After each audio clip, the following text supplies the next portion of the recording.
Chapter 2407. The Ryong Mansion. Song Qingshu's heart skipped a beat. He hurriedly asked, "Didn't the Great Khan send you to investigate the death of Heezer and Nachin?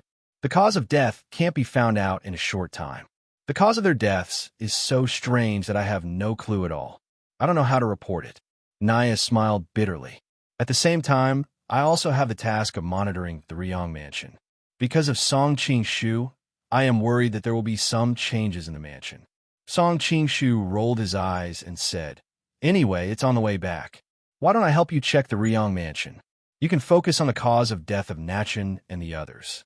After all, this time the Great Khan is angry, and their identities are sensitive. It's better to find out as soon as possible." He came out today to make up for the loophole in the Shueiyue sect and to inform Zhao Min so that she wouldn't have to worry about it. "How can I do that? You've helped me a lot today." Naya smiled and put his hand on his shoulder. Song Qingshu replied, "Anyway, I have nothing to do now, and one more friend is one more way." Naya's face suddenly darkened. He said in a low voice, "Tell me honestly, why do you want to go to the Ryong Mansion?" Song Qingshu's heart skipped a beat. He was a little too impatient and had aroused the other's suspicion, but he was already prepared. He gave a knowing smile and said, "To tell you the truth, I've long heard that Princess Xiaomin is the most beautiful woman in Mongolia. I want to see her more." Naya laughed out loud. "I've already guessed your intentions. But let me remind you, that woman is a rose with thorns. Don't try to bully her just because she's in dire straits. If you do, you'll end up with your hands covered in blood." Song Qingshu followed up and said, "Of course I know what I'm doing. I'm just going to see her beauty. How could I have any other thoughts? You know, she's Song Qingshu's woman. I'm not arrogant enough to deal with a great guru." Seeing his sincerity, Naya nodded and said, "I'm relieved to hear that. I'll leave the Ryong Palace to you. I'll go find some coroner to dissect Nachin and Heezer's bodies and find out how they died." After giving some instructions, Naya left in a hurry with his men, while Song Qingshu rushed to the Ryong Palace. As soon as they arrived at the Ryong Mansion, they found that it was very noisy at the entrance. They saw that Zhao Min was about to come out with her people, but the surrounding guards stopped them. Both sides were in a standoff, and the tense situation could break out at any moment. Zhao Min was always the most beautiful rose in the room, but now her face was frosty. "I'm a princess appointed by the Khan himself.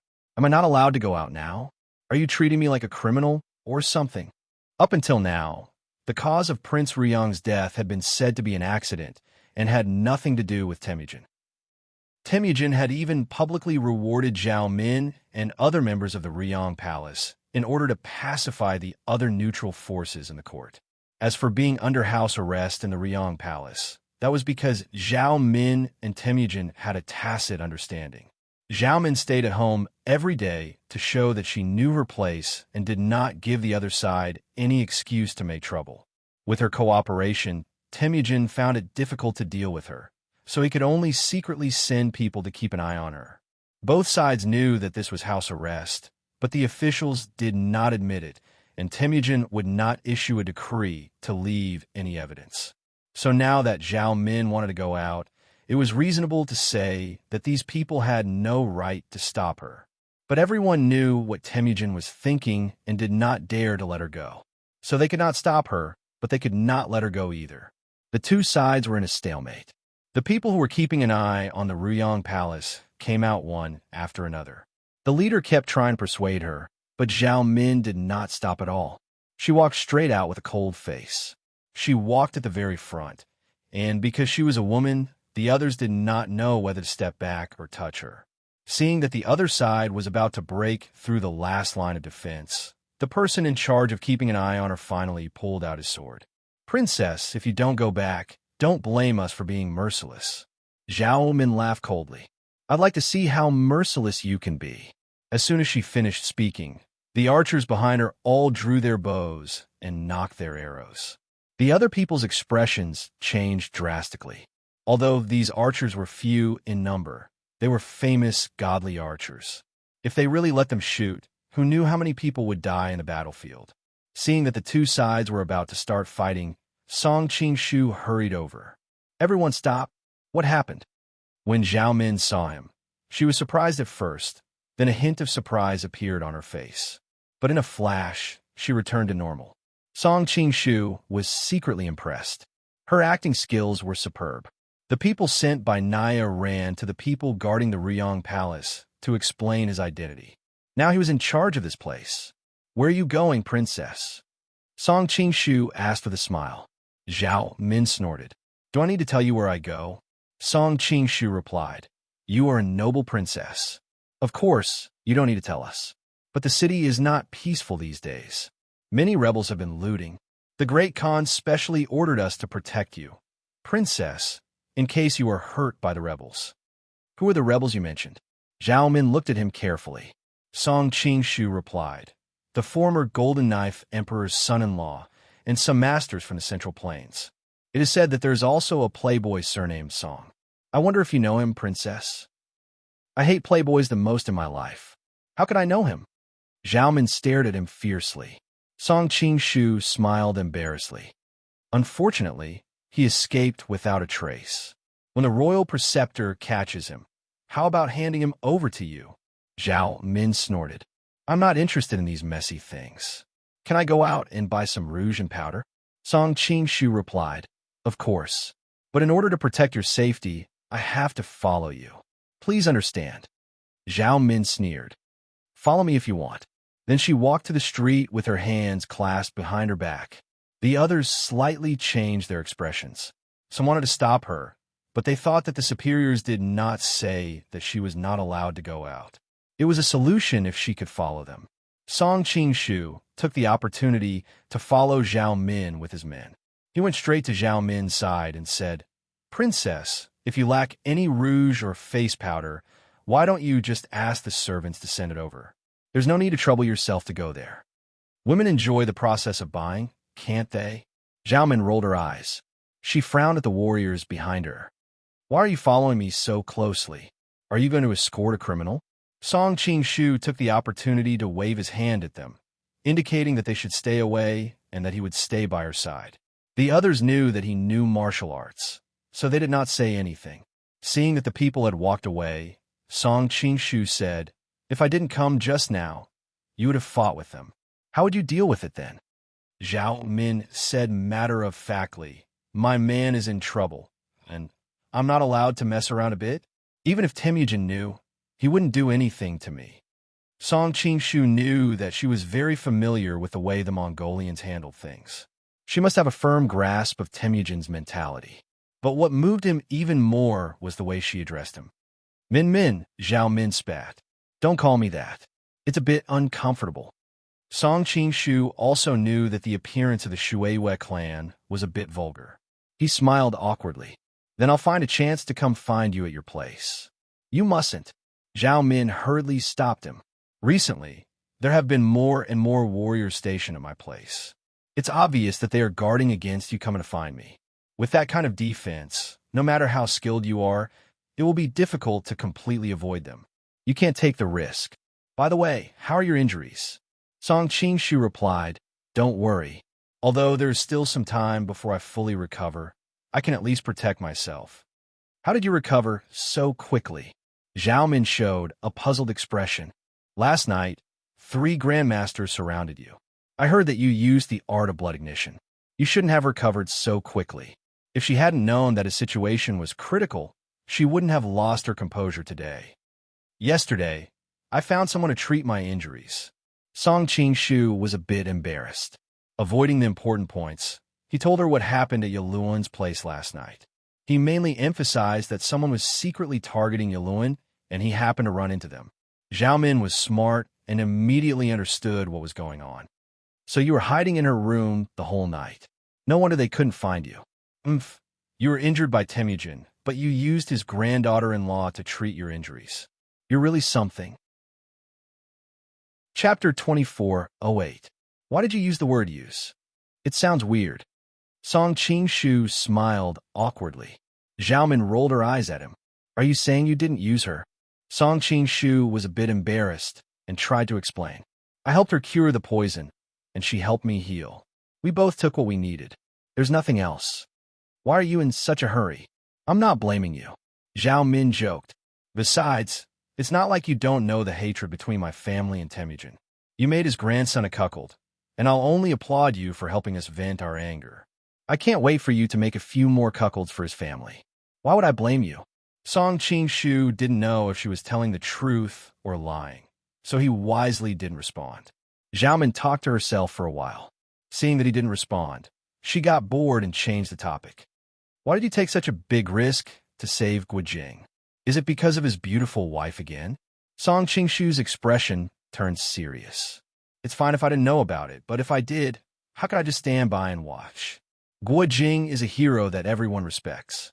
He has served the country and the people all these years. He shouldn't die in a foreign land like this. Why do these words sound so strange coming out of your mouth? Zhao Min curled her lips. Song Qingshu laughed bitterly. Whether you believe it or not, these are my true thoughts. Zhao Min shook her head. That's why I've always felt that you lack a heroic spirit and are too emotional. This time, in order to save him, not only did you almost lose your life here, but your identity was also exposed, causing the Golden Snake Battalion to publicly break off relations with the Mongolians. It's really not worth it. Sooner or later, I'll break off relations with the Mongolians. Song Qingshu smiled. What's more, this time something happened to your Ryong household. It's destined that I'll break off relations with the Mongolians. The Mongolians also knew immediately that I was coming to find you, so they increased their security. Zhao Min knew that he was telling the truth. The Mongolian higher-ups had already connected him to the Ryong mansion. It was just that they had not completely removed the veil. What are your plans next? Let's recuperate first and see how the situation in the city develops, Song Qingshu replied. Zhao Min nodded and said, that's fine. You can stay at Yaluan's place and recuperate. Although this woman has always been a bit arrogant, she's not a bad person. If you get lost in the sea, I'd advise you to be careful. Song Qingshu thought to himself that Silas' reputation wasn't that good after all. Zhao Min then said, also, don't take the risk to look for me during this period of time. I won't be in danger here. We'll talk about it after you recover. Song Qingshu grunted in response. He couldn't always come with the identity of the Water Moon Great Sect. It would always arouse the suspicions of people with ulterior motives. The two of them strolled around for a while and chatted about some intimate things along the way. Although she was a bit reluctant to part, Zhao Min still said, all right. It's getting late. If you stay any longer, people will start suspecting you. After she finished speaking, she picked up the rouge and face powder she had picked along the way and tossed them to her subordinates. Then, she walked back without looking back. Song Qingshu couldn't help but sigh at how considerate she was. He cooperated and gathered his subordinates to escort her back. When they finally returned to the mansion, Zhao Min even deliberately scolded him in public. It was obvious that she did it for others to see and lessen his suspicions. When they left the prince's mansion, there were even quite a few Mongolian warriors who consoled him, saying that Princess Zhao Min's temper had been rather irritable these days because of what happened to her lover. As Song Qingshu responded, he was inwardly overjoyed. However, he was soon attracted by the sounds of fighting nearby. Someone came to report, there's a woman spying near the prince's mansion. She was discovered by the patrolling soldiers. The two sides are currently fighting. Song Qingshu was startled and hurriedly said, quickly take me there. At such a sensitive time, someone had appeared near the Ryong prince's mansion. Could it be one of their own? He hurriedly rushed over and saw a beautiful woman dressed in a Taoist robe being entangled by many Mongolian soldiers. Who else could it be but Li Macho? Seeing that there were more and more soldiers around them, and that Li Macho's attempts to break out of the encirclement had been blocked several times, he hurriedly shouted, brandished his saber, and rushed over. Where did this Taoist nun come from? Quickly capture her. Li Macho felt a strong wind approaching and secretly complained. It was already difficult for these warriors to break out of the encirclement, and now there was another master. Was she going to die here today? However, when she turned around and saw the appearance of the other party, she was first stunned and then overjoyed. At this time, she heard a voice transmission in her ear. I'll take this opportunity to send you away. Remember to send the soul-freezing silver needles. She was quick-witted and immediately waved her horsetail whisk to sweep the other party's body. Song Qing-shu directly waved his saber and cut her horsetail whisk into 2 pieces. After all, there were so many people watching, and the Shui sect was a top master by the Khan's side. Li Macho saw that the horsetail whisk that had accompanied her for a long time was cut in half, and her eyes couldn't help but show a trace of anger. However, she immediately felt a huge, soft force pass over her. She took advantage of the force and jumped back several feet, leaving the encirclement of the many warriors. Song Qing-shu shouted, "Want to run?" As he said this, he rushed towards her again. Li Macho's heart moved. She waved her sleeves and shouted, "Look at my soul-freezing silver needles." Song Qing-shu immediately cooperated and screamed, "Oh, what a poisonous hidden weapon." When the other warriors saw this, they all stopped in their tracks in fright. Even the Shui sect was hit. Wouldn't it be useless for them to go up? Li Macho clenched her teeth and stared at Song Qing-shu while suppressing her laughter. Then, she disappeared between the houses. This guy was really exaggerated. Her soul-freezing silver needles had already been used up last night.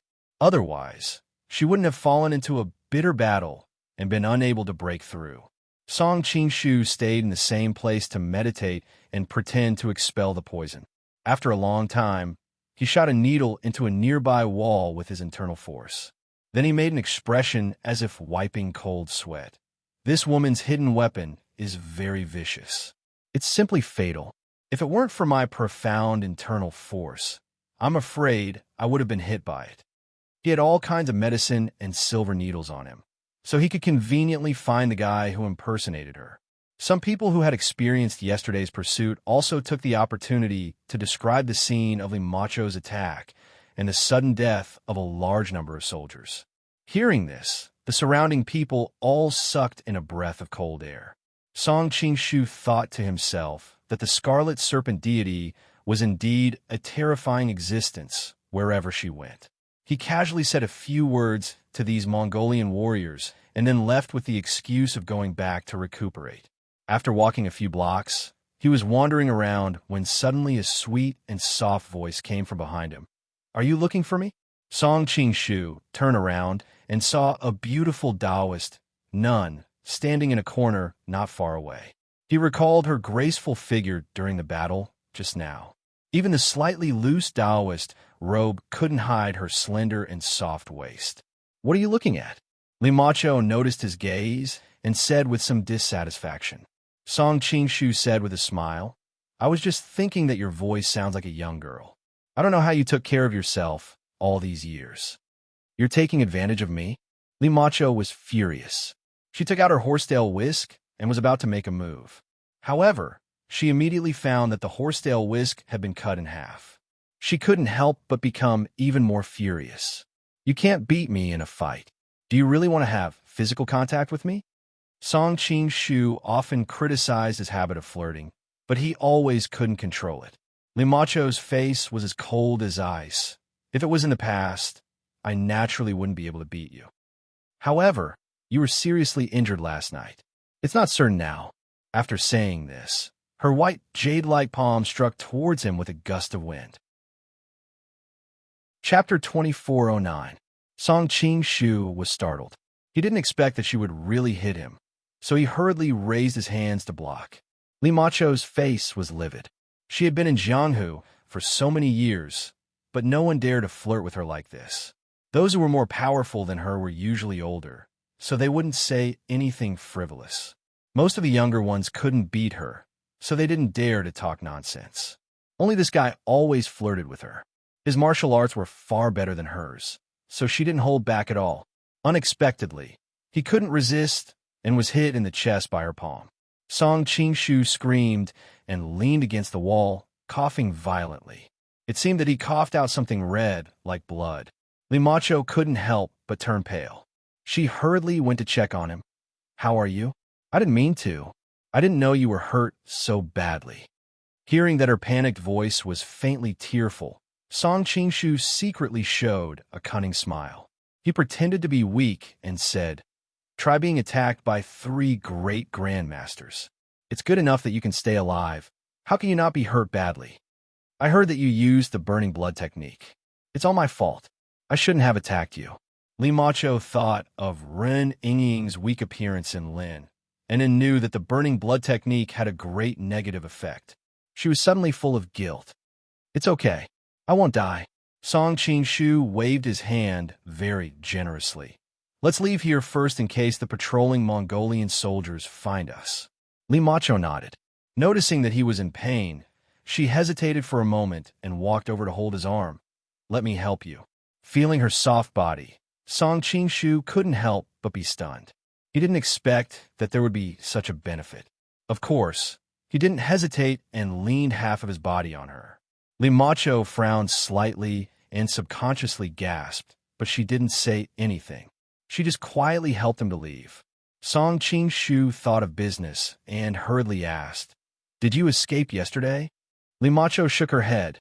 It's not that easy. Yesterday, I was chased by the Mongolians. When I saw that I had nowhere to run, I was saved by the Heaven Sect. Destiny Sect? Song Qingshu was stunned. Is it Danyuru? He thought that this girl was really kind. He had saved her once, and she still knew how to repay him. Yes, apart from her, there's also someone called Fu Yaoong. I heard that she's her master, Li Macho replied. Fu Yaoong? Song Qingshu was a little puzzled. He could understand Danyuru saving people, but Fu Yaoong, as a member of the devil cult, would not take such a big risk for her disciple. Li Macho explained, Do you know about Guijing's past? His background? Song Qingshu was stunned. Isn't he from Ox Village? What other background does he have?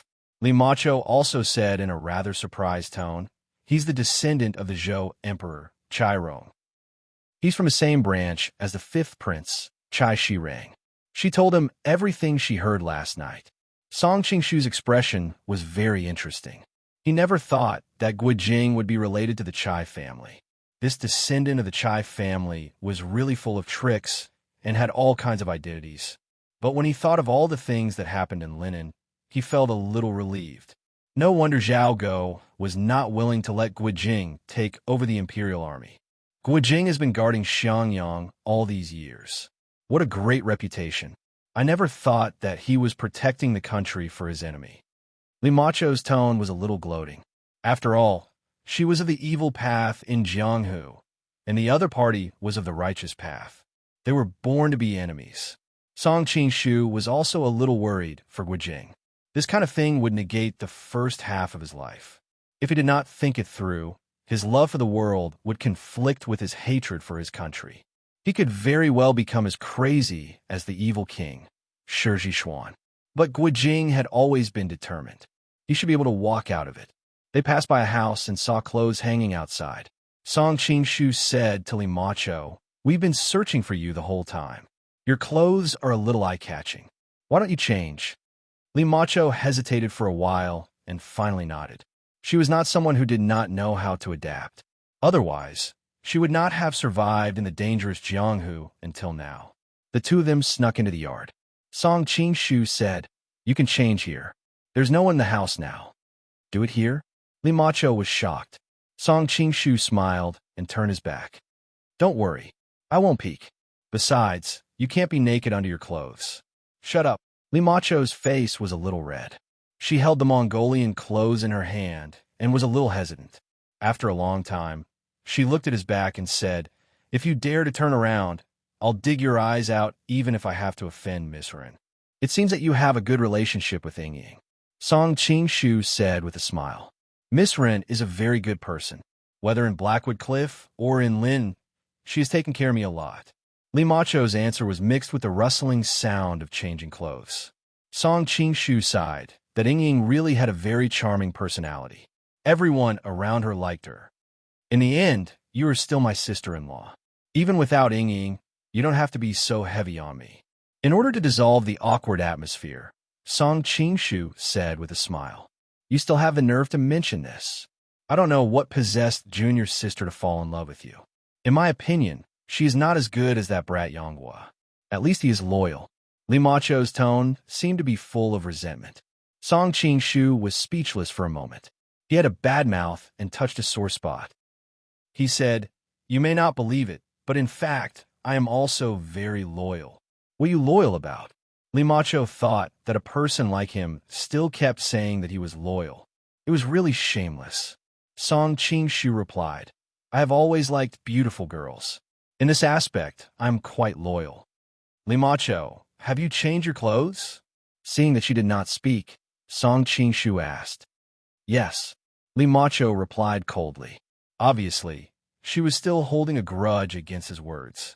Song Qingshu turned around and saw that the beauty in front of him had changed into a Mongolian woman's clothes. There was a special kind of exotic style. What? Is it because I'm wearing something wrong? Limacho noticed his gaze and hurriedly asked. She had never worn clothes from this side before, so she was a bit unsure. Song Qingshu held his chin and shook his head slightly. No, you don't look like it at all. There is no great beauty in Mongolia with such fair skin and delicate features like you. I can tell at a glance that you are fake. You are full of nonsense. Then what about Princess Xiaomin?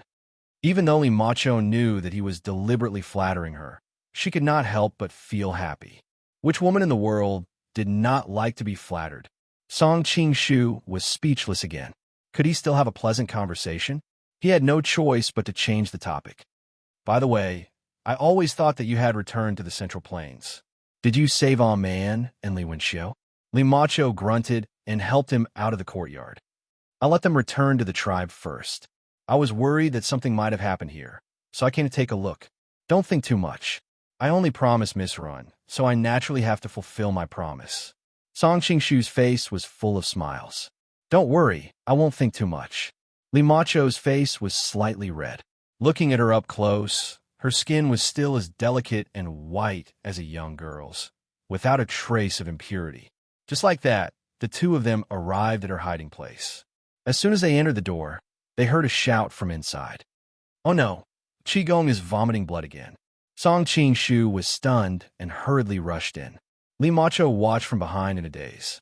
He was clearly very weak just now, but now he was running as if he was flying. Thinking of how she had helped him along the way, she could not help but feel ashamed and angry. Chapter 24:10. Song Qingshu had already restored his appearance on the way here, so he was not afraid of meeting Fu Yaohong and the other evil cult members. After entering, he saw from afar that Big and Little Wu were as anxious as ants on a hot pan. Who is it? The guards outside the Heavenly Fate cult noticed him and all appeared to surround him. Before Song Qingshu could answer, he heard a surprised and happy voice. Stand down, it's one of us. A beautiful figure ran over in high spirits. She looked pure and holy, but she had an urge for men to embrace her and love her. Who else could it be but Dan Yuru? Are you okay? I searched half of Helen City, but couldn't find you. Dan Yuru was pleasantly surprised. Last night, she and Limacho had split up to search, but they couldn't find his whereabouts. Limacho was a little pleased. She knew this guy better and knew that he would definitely find a way to contact Princess Xiaomin. She just happened to run into him. However, when she thought about how she almost fell into the hands of the Mongolian soldiers, she felt a little scared. Fortunately, that guy appeared in time. Thinking of this, the anger from being deceived just now had mostly dissipated. Song Qingshu nodded to Dan Yuru. Thank you for your concern. I'm fine.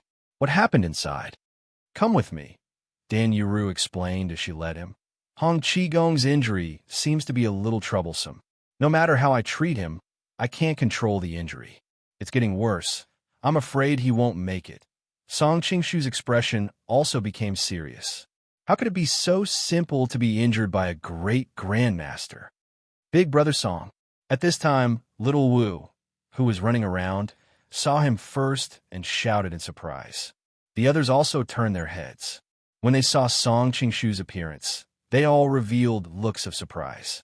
Only Yang Guo's expression was the most complicated. Brother Song, it's great to see that you're safe. If something really happened to you, how could I face you as your brother? Guo Jing was so excited that he choked with sobs. After such a long time, the seal on his body had begun to loosen. Zhou Batong, Yang Guo, and a few other top-notch acupoint unsealing experts were helping him massage his acupoints and improve his blood circulation. Thus, The seal on his mind was also undone. Gradually, he began to recall the past. Now, he had recovered to his normal state. It was just that he had suffered serious internal injuries in the battle at the Princess Mansion. Later on, he had been interrogated in the heavenly prison.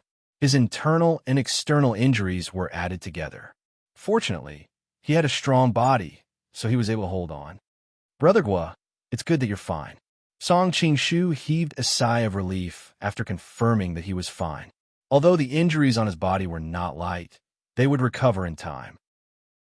If something really happened to him in the end, then his previous risks would have been in vain. Gua Jing sighed deeply.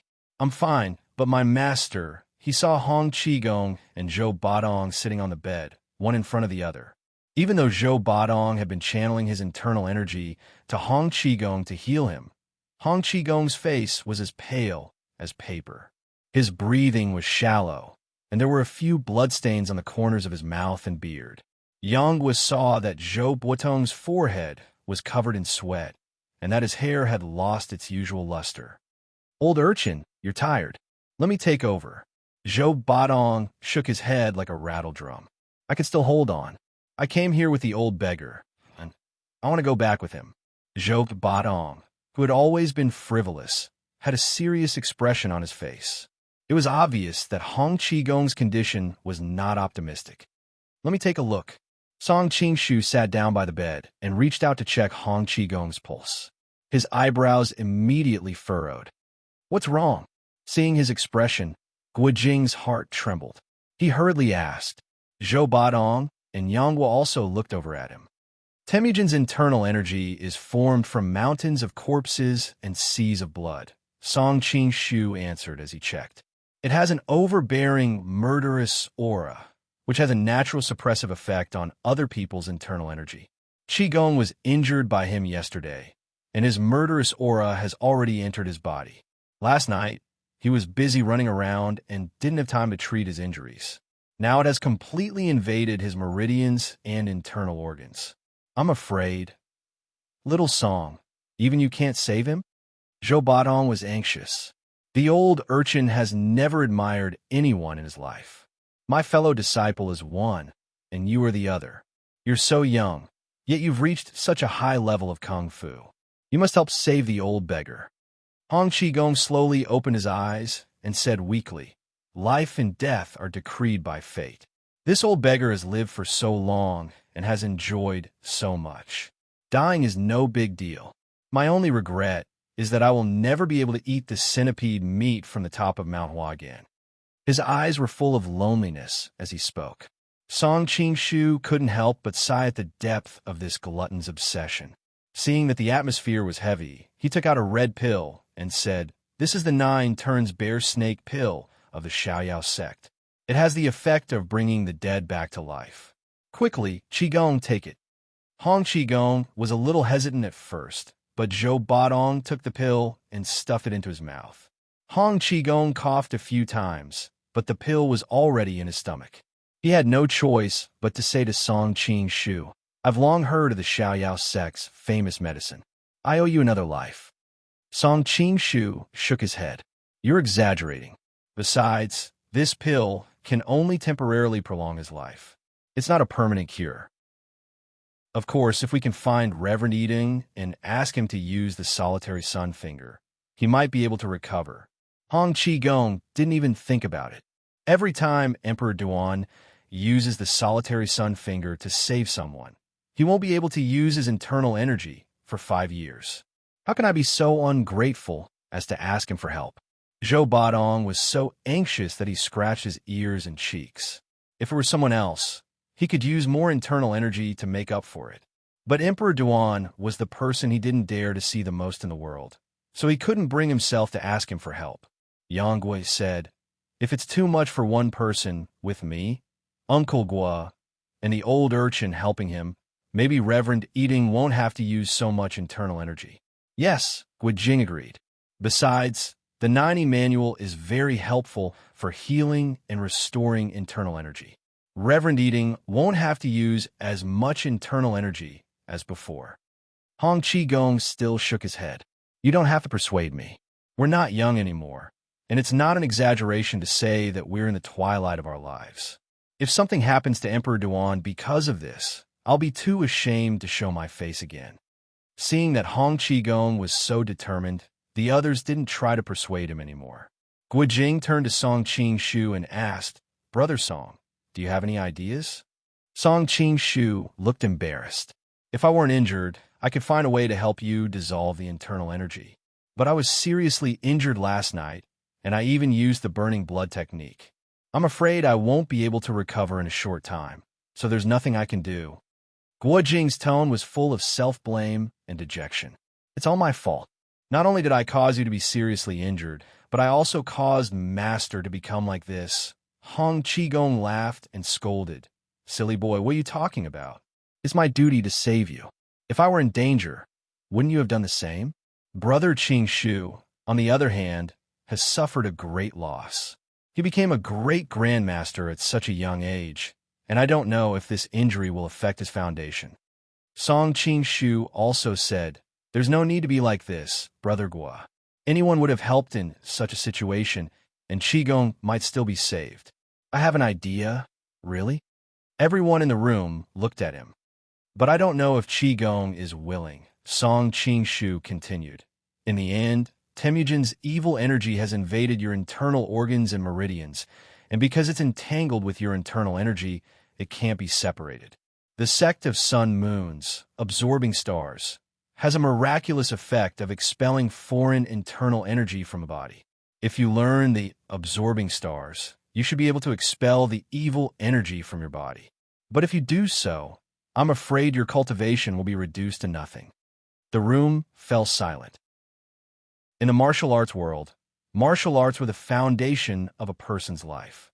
Moreover, to reach Hong Qigong's current status, he had put in a lot of hard work. For many people, they would rather die than lose their martial arts, so no one spoke up to persuade him. Hong Qigong was silent for a long time, and finally broke the silence. "It's not that I don't want to give up my cultivation, but I'm a chivalrous person who punishes evil. I can't do it if I have to learn the evil martial arts of the devil sect." Song Qing-shu said seriously, "Whether a martial art is good or evil depends on the person using it. For example, if a bandit kills a pedestrian on the road with a knife, is the knife evil or the bandit evil? A person like you, Qigong, can see through this?" Hong Qigong still shook his head. "Even if I can see through it, how many people in the world can see through it? If I were alone, it wouldn't matter if I practiced it. But I am a member of the beggar clan, and to a certain extent, I represent the image of the beggar clan. The beggar clan's 1,000-year reputation cannot be tarnished because of me alone." Song Qing-shu now knew that he had thought far ahead and couldn't help but admire him. "If you don't want to practice the absorbing star's great skill, I have another set of martial arts here. This is the Dark North Divine skill of the Xiaoyao sect. It has the same effect as the absorbing star's great skill, but one is good while the other is evil. They can't be mentioned in the same breath." In his opinion, these two martial arts were essentially the same. It was just that one came from the notorious devil sect, and the other from the mysterious Xiaoyao sect, so the impression they gave to people was different. Sure enough, Hong Qigong's opposition this time was not as resolute as before, and with Zhou Batong, Guijing, and the others persuading him, he finally agreed. "Little brother Qing-shu, this time I owe you 2 lives. If you need anything in the future, as long as it doesn't go against chivalry, I will go through water and tread on fire without hesitation." If it was any other young man, he would have taught him martial arts to repay him. But the other's martial arts were higher than his, so he couldn't bring himself to do it. Zhou Batong also chimed in, "Count me in." Yanghua hesitated for a moment, but in the end, he didn't say anything. He thought to himself, "I don't need to say these words. In the future, I will pay you back with my life, but I won't give up. You're all too serious." Song Qing-shu replied. He then began to teach Hong Qigong the Dark North Divine skill. Hong Qigong also took the initiative to say that he wouldn't teach this martial art to outsiders. When they came out of the house, everyone asked about the result. Song Qing-shu said, "He has been practicing every day. In half a month, he should be able to completely expel the evil energy from his body." But now that he has lost his internal energy, he can't protect himself. Zhou Badong patted his chest and said, "Don't worry, I will protect him." At this time, Dan Yuru said, "The biggest problem now is that the search in Mongolia is getting tighter and tighter. It won't be long before they find us here. We have to find a way to get them out of the city as soon as possible. But in this situation, getting out of the city is easier said than done." Chapter 2411. Song Qingshu asked, "Your sect has deep roots here. Is there nothing we can do?" Dan Yuru shook her head. "The 3 sects and 6 paths of the Holy Gate are only fighters trained by the major factions. We can't interfere with the Mongolian military or political affairs. Besides, Master and I, along with a few of our trusted subordinates, saved them this time. If the other members of the Holy Gate and the Inweed faction find out, they will report us immediately. It'll be difficult for us to use our power." When Qigong and Uncle Gua get better, Yanggua said, "It shouldn't be difficult for us to sneak out at night by climbing over the wall. Even the tall walls of the Central Plains couldn't stop fighters like them, let alone a symbolic wall like Helen. It would be easy for second- or third-rate fighters to climb over the wall." "It's not that easy," Song Qingshu said. "All the soldiers in Helen are looking for us. There's sentries every few steps. It'll be hard for you to climb over the wall without being discovered. The terrain here isn't as complicated as the Central Plains, and it's easy to hide. Once you get out, it'll be an endless grassland. No matter how good your lightness kung fu is, you can't beat the relentless pursuit of the cavalry." Yang Guo recalled the battle in the city last night and understood that no matter how good a fighter was on the battlefield, being surrounded by an army would only lead to death. "Why don't we just go to the palace and assassinate Temujin? Wasn't he injured last night? If we drag him down with us, we'll do our part for the Central Plains," Zhou Batong said impatiently. Dan Yuru's expression changed. "Senior, don't be rash. You may be good at martial arts, but the Khan has many masters under his command, many of whom are just as good as you. Besides, there are also Tontian shamans and Pangban, the evil master. Going to the palace is like throwing an egg against a rock. Although Temujin was injured yesterday, they still have the advantage in numbers," Song Qingshu added. "His injuries will only take a few days to completely recover. On the other hand, because I use the art of blood ignition, I won't be able to recover as quickly. It won't be easy for you to kill him." Zhou Batong scratched his head in annoyance.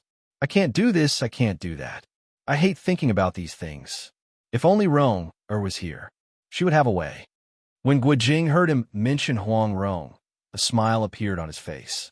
However, his smile quickly froze when he recalled what happened in Lin City. Song Qingshu thought for a moment before replying, "I'll go back and think about it first. I'll see if I can find a way to send you guys out." Dan Yuru was surprised. "Aren't you going to stay here?" Song Qingshu explained, "I have another hiding place in the city. Now that it's getting late, it's not convenient for me to stay here for too long. It's easy to be exposed." Early in the morning, he first went to the Imperial Palace, then to the Ruyang Mansion, and then to this place. It was already evening. "Then how can we contact you if something happens?" Dan Yuru continued to ask. This group of people was like a hot potato. The Mongolian soldiers would find this place sooner or later. Her heart was tense.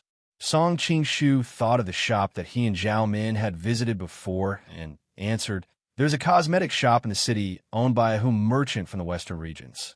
If you need me for anything, just leave a mark like this there. I will come when I see it."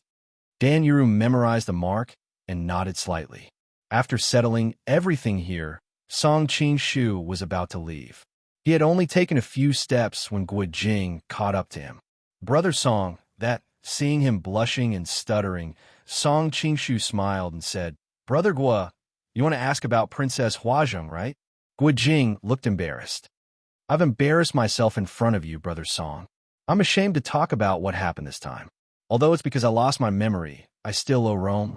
Song Qingshu did not know what to say from his position. After thinking for a long time, he could only say, "She will definitely forgive you. No matter how she punishes me, I deserve it." Guojing let out a long sigh. "But right now, I'm a little worried about Huazheng. I let her down 16 years ago, and now, because of a freak combination of factors, if something happens to her because of me, I'm afraid I won't be able to rest easy for the rest of my life. Song Qing-shu patted him on the shoulder.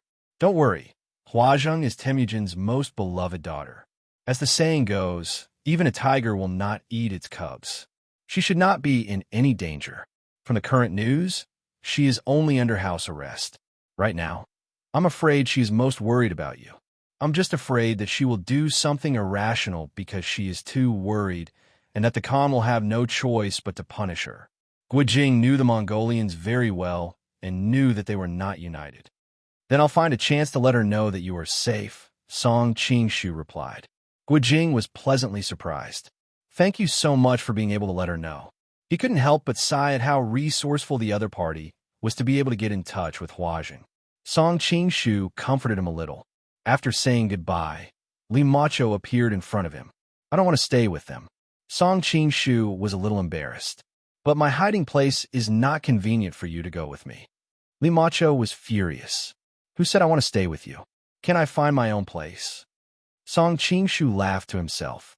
This woman was quite a tsundere. She would not admit defeat no matter what. But if you're really not used to staying with them, you can go to the residence of the Shuiwei clan. Here is the key. Li Macho wanted to say something more, but Song Qing-shu stuffed the key into her hand. Her expression improved a lot. Okay, I'll stay with them for now. I could take care of them. I'll go when I'm bored. After saying this, she left without looking back. She looked like she didn't want to say another word to him. Song Qing-shu smiled and left directly. After changing back to the appearance of the Shuiwei clan, he went to do a roll call and showed his face to Li Qimei and Ba Siba. Then he found a chance to leave early and return to the Mongo palace. The color of Princess Yaluan's clothes seemed to be brighter than before. It could be seen that she had carefully drawn her eyebrows and applied rouge. She looked more beautiful than before. She was pacing back and forth anxiously, but when she saw Song Qing-shu appear again, she was surprised at first, and then said lightly, "What did you do? What took you so long? I thought you weren't coming back." It seems that the princess doesn't want me to come back. Song Qing-shu sounded disappointed. Who wants a thief like you to come back? Princess Yaluan's pretty face blushed, and she spat unhappily. Song Qing-shu admired her makeup up close. He couldn't help but praise, "You are so beautiful today." The corner of Princess Yaluan's mouth rose slightly. That means I'm usually ugly? Song Qing-shu shook his head. You usually dress very plainly, and I rarely see you dress up, but you are very elegant. It's no different from today's style. Princess Yaluan sighed faintly. I'm a widow. I don't have the mood to dress up. At this time, someone in another place also sighed with her. Hai Wanshin turned back and forth in front of a huge bronze mirror to look at his own reflection. His fingers gently stroked his plump skin. Suddenly, he sighed faintly. Such a beautiful body. What a pity. At this moment, a subordinate's voice came from outside the door. Master. Hai Wanshin put away the melancholy on his face and replied coldly, Speak. According to the inside report, Naya has found out the cause of Na Chen's death. After hearing the report, Hai Wanshin's eyebrows gradually twisted. Chapter 24:12. Song Qing-shu noticed the loneliness in Yaluan's eyes and couldn't help but comfort her. You're a natural beauty. Even without any makeup, you're still beautiful. Princess Yaluan laughed and scolded. No wonder people say that the Golden Snake King is a playboy. Today, I've seen it for myself. It's as if his mouth is smeared with honey. He always says things against his will to please women. I'm speaking from the bottom of my heart, Song Qing-shu said seriously, and I'm not the only one who thinks you're beautiful. Take Kublai, for example. He's been drooling over your beauty for a long time. Princess Yaluan's face turned cold. Don't mention that person again. She was almost ruined last night. Her hands and feet still felt cold when she thought about the danger and viciousness of it.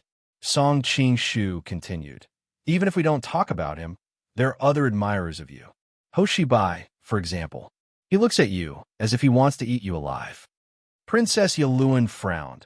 Although Mr. Ho is from the dark sect, he's still a gentleman. He hasn't done anything over the years. It's a pity that he likes someone he shouldn't like. Sigh. Song Qingshu couldn't help but say, there's no such thing as rationality in love. If he stays by your side all day long, there won't be many men in the world who won't fall for you. Princess Yulun was finally annoyed. Don't act like you've taken advantage of me. Then she turned and walked to the side, leaving only her cold back. Song Qingshu walked up behind her and pretended to be surprised. I didn't expect you to know so much about the Han culture. You even know such a saying. Princess Yulun knew that he was trying to find a topic to talk about. She couldn't help but roll her eyes at him and replied, actually, I'm not that interested in the Han culture. Brother Ming didn't like the Han culture either. Thinking of her husband, she couldn't help but feel sad. After a while, she continued, but I saw that Kublai, who likes the Han culture, is getting more and more powerful. I wanted to find out why, so I did some research. Suddenly, a strange rumbling sound came from his stomach. Princess Yulun was sad at first, but she couldn't help but laugh when she heard it. Didn't you eat? Song Qingshu just remembered that he hadn't had time to eat since he went out in the morning. He couldn't help but smile. Princess Yulun pursed her lips. Wait a minute. I'll have someone bring some food over. It didn't take long for a large table to be filled with food, and there were quite a few specially prepared Han dishes. Song Qingshu swallowed his saliva and said, aren't you afraid of others suspecting you by bringing so many people in? Princess Yaluen snorted coldly. I am a master of this mansion. Who dares to doubt me? Ever since I experienced Tuoya's betrayal last night, I've reorganized the entire residence. Everyone around me is absolutely loyal to me. Song Qingshu did not doubt her words. He sat down with his legs crossed excitedly. Do you want to eat with me? Princess Yulun nodded, but she only took a small bite. Soon, she stopped eating and looked at the man in front of her quietly. Do I look bad when I eat? Song Qingshu smiled. Not really. Men should eat more like this. Princess Yulun smiled. It's just that I haven't been like this in a long time. I'm a little dazed. Song Qingshu knew that she was thinking about her husband and didn't mention her sad past. He poured her a glass of wine and pushed it to her. Princess Yulun didn't refuse. She drank it in one gulp. Her pale face soon blushed, and she looked especially beautiful under the candlelight. Song Qingshu refilled her glass again. Princess Yaluan's eyes were filled with a different meaning. Are you trying to get me drunk by drinking one glass after another? She asked. If a woman doesn't want to get drunk, no man can get her drunk. Song Qingshu smiled and poured himself a glass. Princess Yulun bit her lip. Finally, she picked up her glass and drank it in one gulp. She didn't know how much wine she had drunk. In fact, she couldn't get drunk with such a small glass. Men weren't the only ones on the Mongolian grasslands who could drink. But at this moment, she felt very drunk. She called for servants to clean up the table, then said to Song Qingshu, who was hiding behind the screen, your room is next door. I've already arranged it for you. No one will come to disturb you, so you can recuperate in peace. Song Qingshu asked, is the bed big? Princess Yulun was stunned. She nodded and said, it should be okay. The bed in the prince's mansion wouldn't be small. Song Qingshu continued to ask, is that house fragrant? Princess Yulun answered, if you like, I can ask a maid to bring some incense. What smell would you like? The one you usually use. Song Qingshu said with a smile. Princess Yulun blushed and said, okay, I'll send someone to get it. Is the quilt soft? Song Qingshu asked again. Princess Yulun was annoyed and asked, what do you want to ask? Song Qingshu smiled. In the end, I only have one thing to ask. Is there a Wang Fei on the other side? As long as you are here, the bed will be big, the room will be fragrant, and the quilt will be soft. Princess Yulun's face turned cold and said, we agreed yesterday that we wouldn't disturb each other. Although she said this, her heart was beating very fast. Song Qingshu spread his hands and said, you can say no. Princess Yulun opened her mouth but didn't say anything. Song Qingshu smiled, a very happy smile. When Yulun saw that smile, she only felt that it was very hateful. However, her heart was beating violently, and she couldn't say anything to rebuke him. Song Qing didn't say anything else. He just walked to her side, picked her up by the knees, and walked step by step into the room. Princess Yulun felt the man's scent around her and felt her whole body go limp. She didn't know why she was like this. She never thought of herself as a person who was addicted to desire. If it were someone else, she would have killed them long ago. But when this guy touched her, she felt like she was falling into his hands. She didn't know why. She didn't think it should be like this, but her body didn't listen to her. Soon, she didn't have to hesitate anymore. His familiarity made her instinctively open her body and tightly hug the man on top of her. Song Qing didn't know what was going on either. Zhao Min's words lingered in his mind. He was hurt by Temujin, but he used his granddaughter-in-law to heal it. The next morning, Song Qing left the palace feeling refreshed. After all, there were still many things he had to participate in as a member of the Shueiyue clan. At the very least, he had to show his face at the roll call or something. As soon as he got back to the palace, he suddenly stopped. There was one more person in the palace. A very beautiful woman was sitting at the table. Haiwanshan picked up a cup of tea and took a sip. Her bright red lips and green tea leaves formed a very visual impact. When she saw him, she said in a sweet voice, "I'm really curious. Where did the Shueiyue clan go last night?" Chapter 24:13. Song Qing didn't expect her to be here, but after a short moment of surprise, he reacted. Could it be that the princess is having trouble sleeping alone and came to me in the middle of the night to relieve her loneliness? Sigh, I really missed a great opportunity. Haiwanli didn't expect him to be so shameless. Although his face was indeed a little ugly, at her position, she didn't judge a man by his appearance. No one dared to talk to her so casually. For a moment, she felt a sense of novelty. "Sire, you're quite bold. Men, no matter what, can't be small," Song Qing said with a faint smile. The smile on Haiwanli's face disappeared. "Are you teasing me?" Song Qing spread his hands and looked innocent. "You were the one who came to me in the middle of the night. Strictly speaking, you should have taken the initiative first. Why are you blaming me now?" Haiwanli snorted. Clearly, she didn't have the time to argue with him. "The Grand Master still hasn't answered my question." Song Qing didn't panic at all. "I don't need to explain where I go tonight to the princess, do I?"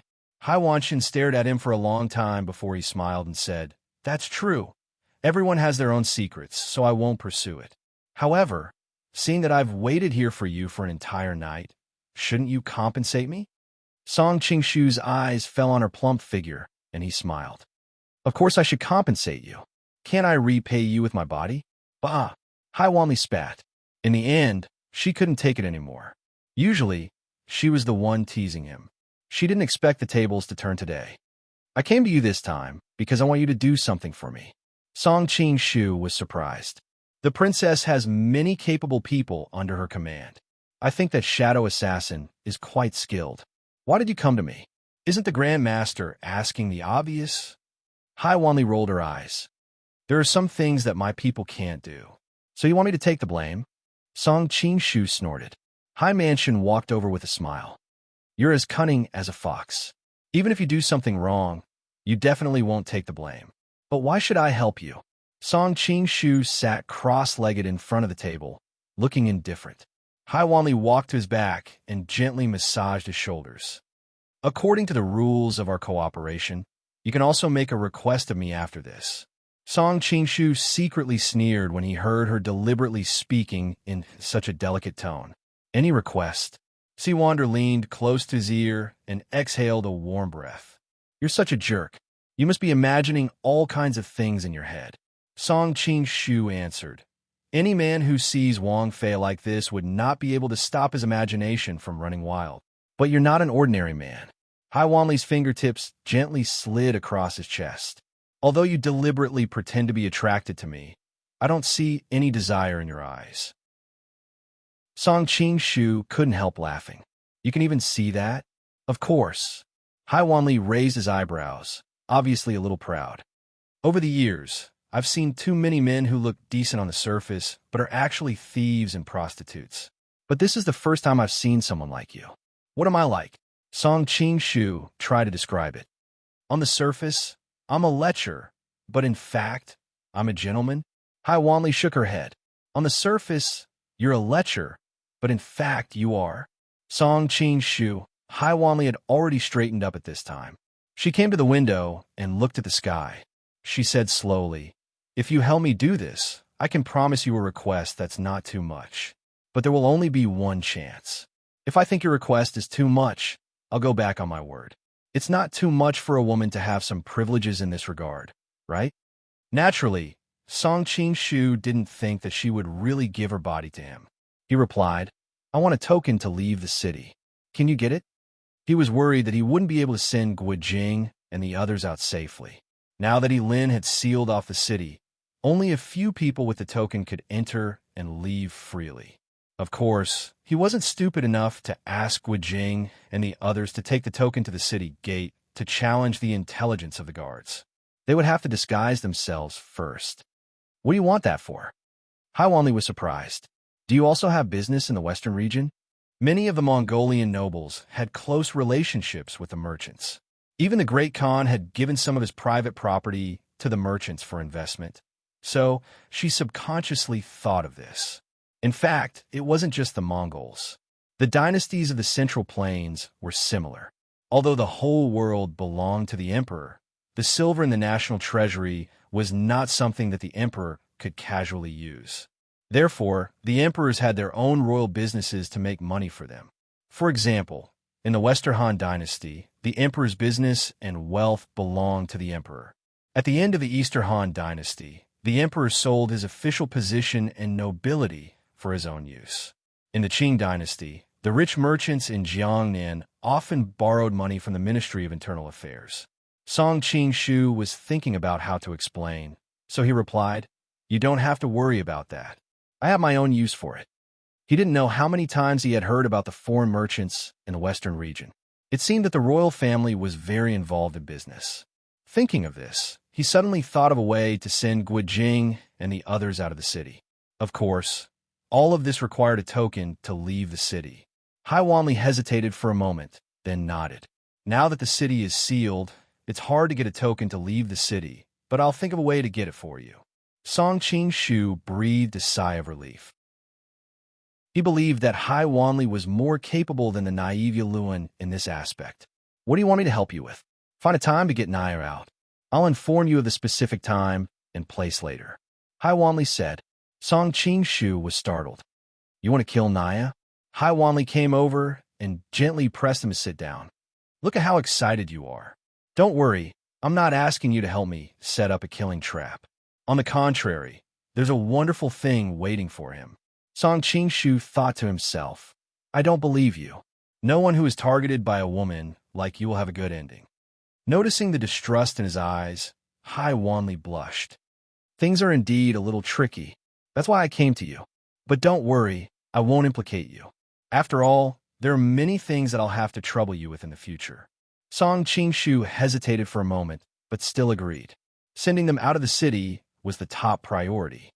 After Hai Wanli left, Song Qing Shu went to Li Qime and Ba Siba to check up on their findings.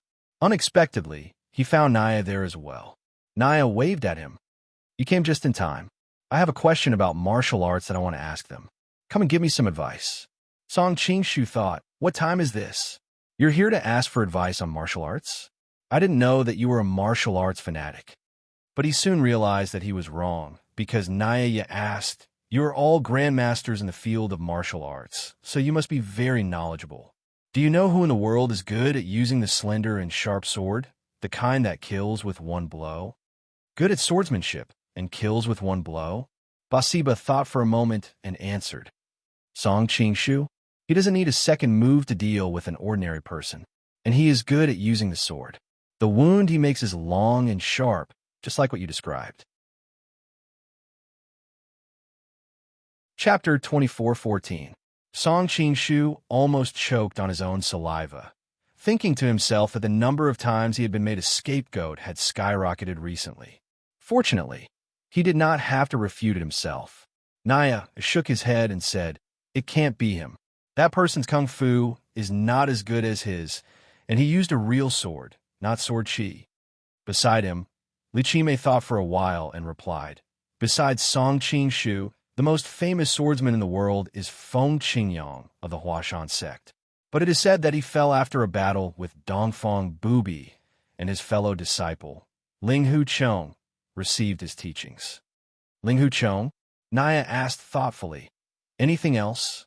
Li Qimei was in charge of the masters under Temujin's command, so he was very familiar with the stories of the martial arts world of the Central Plains. The headmaster of the Five Mountain Sword Sect is also a swordsman. The sword used by Master Amo of the Xiaoxiang Night Rain is long and thin, which is similar to your description. Master Amo? Naya thought for a while and shook his head. It can't be him. I heard that the Bishia swordplay has caused quite a stir in the martial arts world. But if we trace it back to its source, it should be related to Lin Chaoying's swordplay. I even had a battle with this peerless beauty. Her swordplay is both agile and treacherous, so it should be able to cause that kind of wound. There was a complicated look in Li Qimei's eyes as he said this. It was obvious that Lin Chaoying had left an unforgettable impression on him. Song Qing-shu was surprised. He knew that the Bishia swordplay was related to Lin Chaoying, but he did not expect that Li Qimei had fought with her.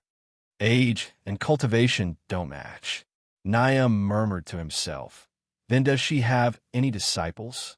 Li Qimei answered, I heard that there was a disciple called Lin Pingji, but he did not seem to have received the teachings of the Bishia swordplay. Instead, it was Yang Guo from the Fourth Prince's mansion. His footwork is similar to Lin Chaoying's, but he has switched to using a heavy sword and is more like Dugu Qiubai. Hearing this, Song Qing-shu could not help but ask, Have you fought with Dugu Qiubai before? There was a hint of fanaticism in Li Qimei's eyes. I don't have that kind of ability. I just heard my master mention it when I was young. He is a legend. If I can fight him one day, even if I die at his hands, I won't have to live in vain. Naya, on the other hand, did not share his sentiments. He was more concerned about his own problem. Is there anyone who is more inclined to the style of an assassin? Assassin style? Li Qimei was stunned. It was obvious that a grandmaster like him looked down on assassins. After all, most assassins were unconventional and had natural flaws in their martial arts cultivation. They might be successful in sneak attacks, but they were no match for real masters in a head-on battle. For so many years, the only killer that could catch his eye was the great elder of the Persian Ming dynasty, Old Man Shanzhou. But he still answered Naya's question. As far as I know, the Song Emperor City Department has trained an assassin called Red Dot of the Central Plains. His sword is fast and accurate. Usually, he can only leave a small wound on the target. Song Qing-shu was shocked. The identity of Red Dot of the Central Plains was very secretive. If he knew such a person, it could be imagined that the Mongolians had done a lot of intelligence work on the countries in the Central Plains. Obviously, they had been planning to go south for a long time. It's too far from here. Naya asked again, Is there such a person in Mongolia? Li Qimei did not answer immediately. Instead, he looked at him meaningfully and asked, Are you investigating something? Naya smiled bitterly. It's not convenient for me to disclose the details for now. Please forgive me. Basiba, who was next to him, opened his mouth. We are both from the Holy Clan. Li Qimei has some things that are not convenient to say, but I don't have such concerns. As far as I know, there is indeed such a master swordsman near Helen City. That is evil King Shi Jishuan, the descendant of Butian Pavilion, Yang Shuyan, also known as the Shadow Assassin. But this person's whereabouts are unknown. He seems to have disappeared in recent years. Song Qing-shu's heart skipped a beat. He finally understood why Hai Wanli asked him for help. It must be that Naya Acha found out something, and she had to kill him. That night, both Heezer and Nachin died. Was it Hai Wanli's doing? But no matter what, Naya was the commander of the Chieshui army. He was in charge of Temujin's guards. How could he be killed so easily? No matter how powerful Hai Wanli was, killing such a person would not be easy to deal with. Hearing about the shadow assassin, Naya's eyes lit up as if he had found the answer he had been waiting for. Can I borrow someone from you? He asked. Basiba smiled. Commander, you are too kind. Just tell me who you need. Naya looked at Song Qing-shu. I would like to ask the Shui West sect to accompany me on a trip. Would you be willing? Song Qing Shu had already guessed it. Of course I would be willing. I wonder if they, Li Qimei and Ba Siba, naturally did not stop him. The Shui West sect had nothing to do here anyway, so they might as well do them a favor. Song Qing Shu quickly left with Naya. As if sensing his confusion, Naya said, "This time I'm going to find evil King Shi Jixuan to ask about Yang Shuyan. Facing that madman, I will feel more at ease with a master like you by my side. Commander, you are also one of the top masters in this city. Why are you so afraid of Shi Jixuan?" Song Qing Shu asked curiously. Naya waved his hand. "You are flattering me. Although my martial arts are not bad, compared to Shi Jixuan and the rest of you, there is still an obvious gap. Shi Jixuan is the leader of both Bu Tian Pavilion and Flowery sect. His movements are very strange, and he is best at ambushing people. Also, because of his unstable mood, he attacks without warning, making it hard to defend. After a while, he leaned over and added in a low voice, "A few years ago, there was a Chinhu who somehow offended him, and he killed him on the spot. This matter was quite a big deal at the time, but in the end, it was left unsettled. I don't want to be that unlucky." Song Qingshu nodded. If he were in Naya's shoes, he would probably be afraid as well. While the two were chatting, an arrow suddenly shot towards them. Although Naya's words were modest, his martial arts were not weak at all. He caught the arrow in his hand in one swift motion. At this time, a few barbarians shouted and rushed over with machetes in their hands. Unfortunately, before they could get close, they were quickly subdued by Naya's soldiers. Naya walked over with a gloomy face and looked down at the barbarians who were pressed on the ground. "Naya, you will die a horrible death. You stole our property, took our wives and daughters." The barbarians spoke with a thick accent. Although Song Qingshu only understood a few words, he could roughly understand what they were saying. Before they could finish, Naya chopped off their heads and said coldly, "Assassinating a court official in public is a crime punishable by death." Wiping off the blood on his machete with the clothes of the corpses on the ground, Naya walked back. Seeing the stunned look on Song Qingshu's face, he put on his previous smile and said, "They are barbarians from the west. They used to follow Chiluan's path. Now that Chiluan is dead in the Taiyin tribe, his business will surely be taken over by others in the city. But these barbarians think that I did it. I am really wronged." Song Qingshu forced a smile and said, "They asked for it." Before, Song Qingshu had seen Naya's kind face and thought he was a good person, but he did not expect him to be so evil. Naya continued, "If you're interested, I'll give you some shares. The nobles in this city have a lot of businesses. Food, clothing, and other necessities all require money. How can that little bit of salary be enough?" Obviously, he was trying to bribe him. Chapter 24:15. That was why there were four things in life. They carried guns together, went through windows together, shared dirt together, and had sex together. Cough, cough. Now that Naya had invited Song Qingshu to do business together, it was obvious that he was the third of the big four. The relationship between the two instantly warmed up. Along the way, they put their arms around each other's shoulders and almost became sworn brothers on the street. When they arrived at the Thunder Palace, Naya requested to see Kublai under house arrest. This was indeed a mission given to him by Temujin, and it was not a fake imperial edict. Kublai was also very depressed. He had been on a roll recently, but that night, when he went to his sister-in-law's place, not only did he not get anything, but he also got himself into trouble. Now he was punished and locked up, and most importantly, there were people checking on him. Naya saluted. "I hope your highness does not mind. This is just a formality." Kublai snorted and couldn't be bothered to reply. It was obvious that he was still suppressing his anger. Naya pretended to watch for a while and then left. He wanted to find a chance to ask Shi Jixuan, but he ran into Consort Chabi, who was rushing over.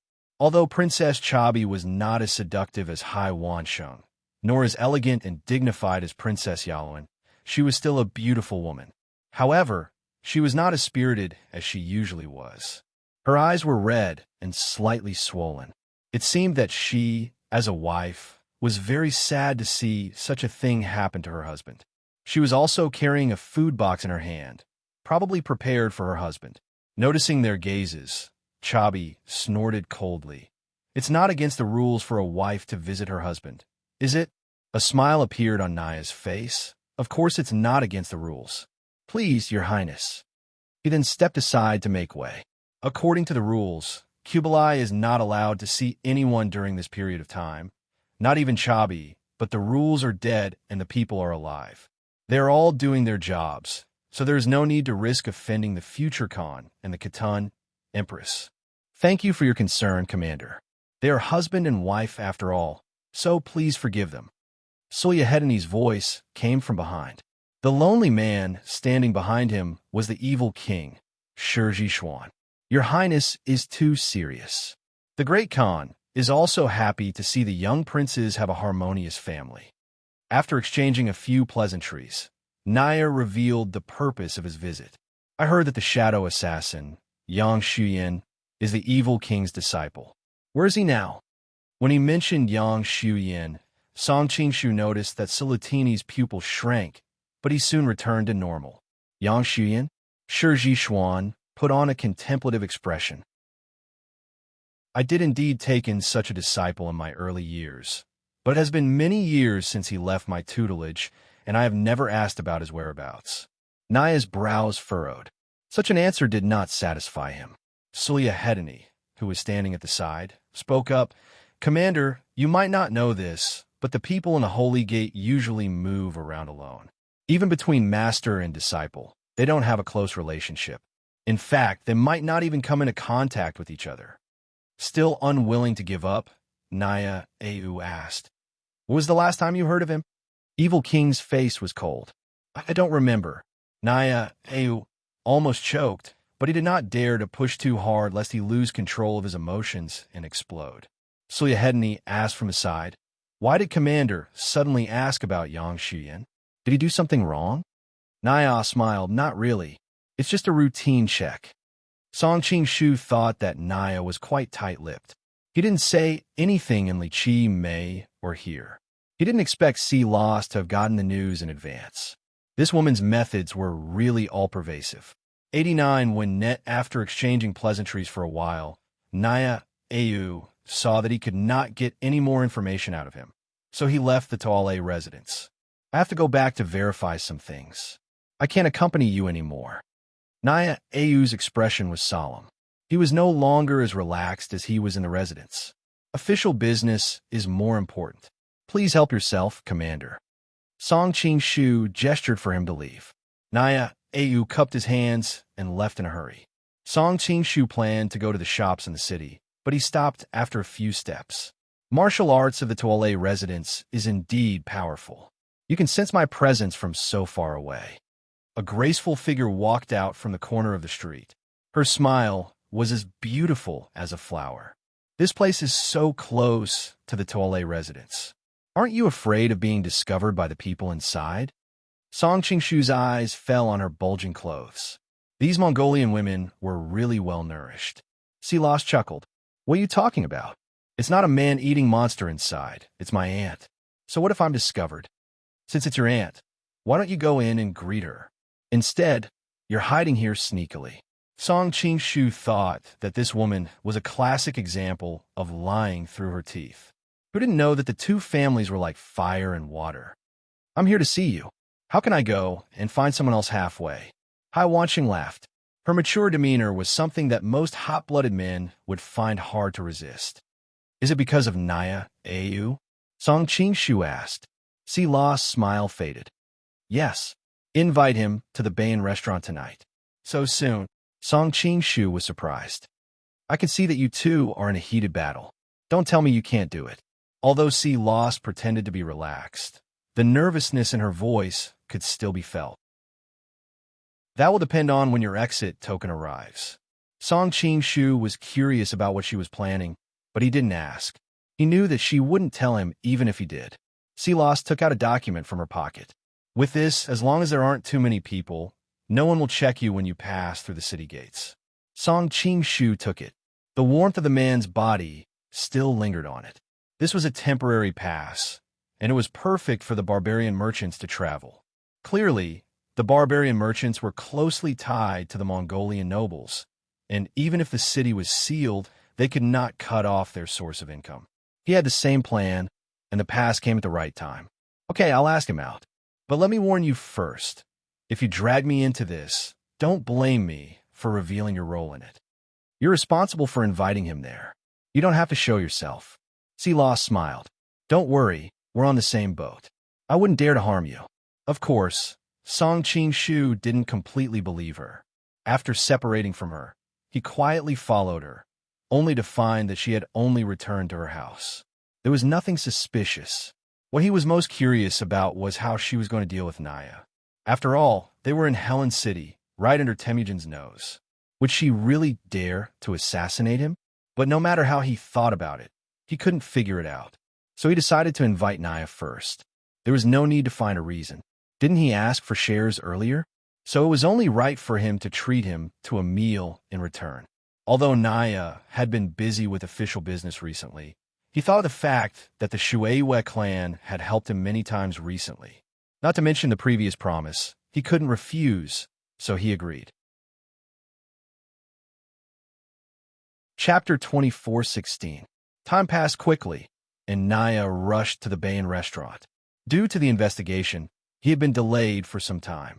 Looking at the darkening sky, he realized that it was already later than the appointed time. Let's drink a few more cups of wine later. Shueiwe Great Sect should apologize. This was Naya's wisdom. As one of the first 10,000 households in Mongolia, his status was far higher than the other parties. This time, he took the initiative to make friends, which showed his sincerity. Moreover, the Shueiwe Great Sect was not in a good situation recently. The humiliation of Western Xia and the defeat of Taiyan had ruined his future. Sending charcoal in the snow was more useful than icing on the cake. After all, the Shueiwe Great Sect was second only to Li Qimei and Ba Siba in martial arts. They would definitely be useful in the future. So why not make a small investment to gain a powerful ally? Originally, Naya was not a calculative person, but when he had to personally send the woman he loved to another man's bed, it was a huge blow to him. Although he never showed it, it had always been hidden in his heart and never forgotten. Now that the Khan was old, he also had a plan for his future, so he had to rope in all the resources he could. Song Qing-shu hid near the Bayan restaurant and secretly observed. He was worried that Naya would not come, but when he saw Naya's figure, he was relieved. He noticed that Naya only brought 2 attendants. It was probably because it was a private banquet, and he was a martial arts master himself. Besides, the streets were filled with soldiers searching for fugitives. The security of Helen City was better than ever. Song Qing-shu thought that it would be easier for Si Mei's to deal with him. Originally, Si Mei's told him not to come, but how could he completely trust that woman? Who knew what she was going to do? If she really wanted to be the scapegoat, he could save her in time. Because the Mongols had conquered too many places and valued commerce, Helen City was prosperous. There were merchants in the west, Han merchants in the south, envoys and missionaries from various countries. So it was very prosperous here. It was not as poor as ordinary people thought. The Bayan restaurant was opened by a lascivious businessman and was very popular with many nobles in the city. They often came here for parties. While Naya Arung's men were having their meal in the hall, he made his way to the private room in the backyard. He thought to himself that this Dong-ing man had good taste, choosing such a secluded and elegant place. Looking at the silhouette in the room, he laughed before he even reached the room. "Sorry, I'm late." His voice stopped abruptly, and he was stunned as he walked to the door. He looked at the room in astonishment, only to see a valiant and heroic woman drinking by herself. The air seemed to be filled with a sweet fragrance, which added a bit of charm to her. "Why are you here?" Naya's expression changed. The woman in front of him was none other than Empress Helen, the woman who had stayed in his tent for a few days and later given to Temujin. Hidden in the shadows, Song Qing-shu was also surprised. He did not expect Hai Wanshan to have prepared such a move. He was not curious as to how Hai Wanshan managed to invite Empress Helen, for she had to have a way. He He was more curious as to what Hai Wanshan was up to. The two had indeed had an ambiguous relationship, but didn't Temujin later examine the goods and prove her innocence? Was Hai Wanshan going to reverse the verdict? Hearing Naya's question, Empress Hulin looked at him strangely. Perhaps it was because of the alcohol, but her cheeks were a little redder than usual. She looked less heroic and more beautiful. "Didn't you ask me to come?" Naya Arung thought of something. His expression changed, and he turned to leave. But when Empress Hulin saw his reaction, the emotion she had been suppressing for so many years erupted.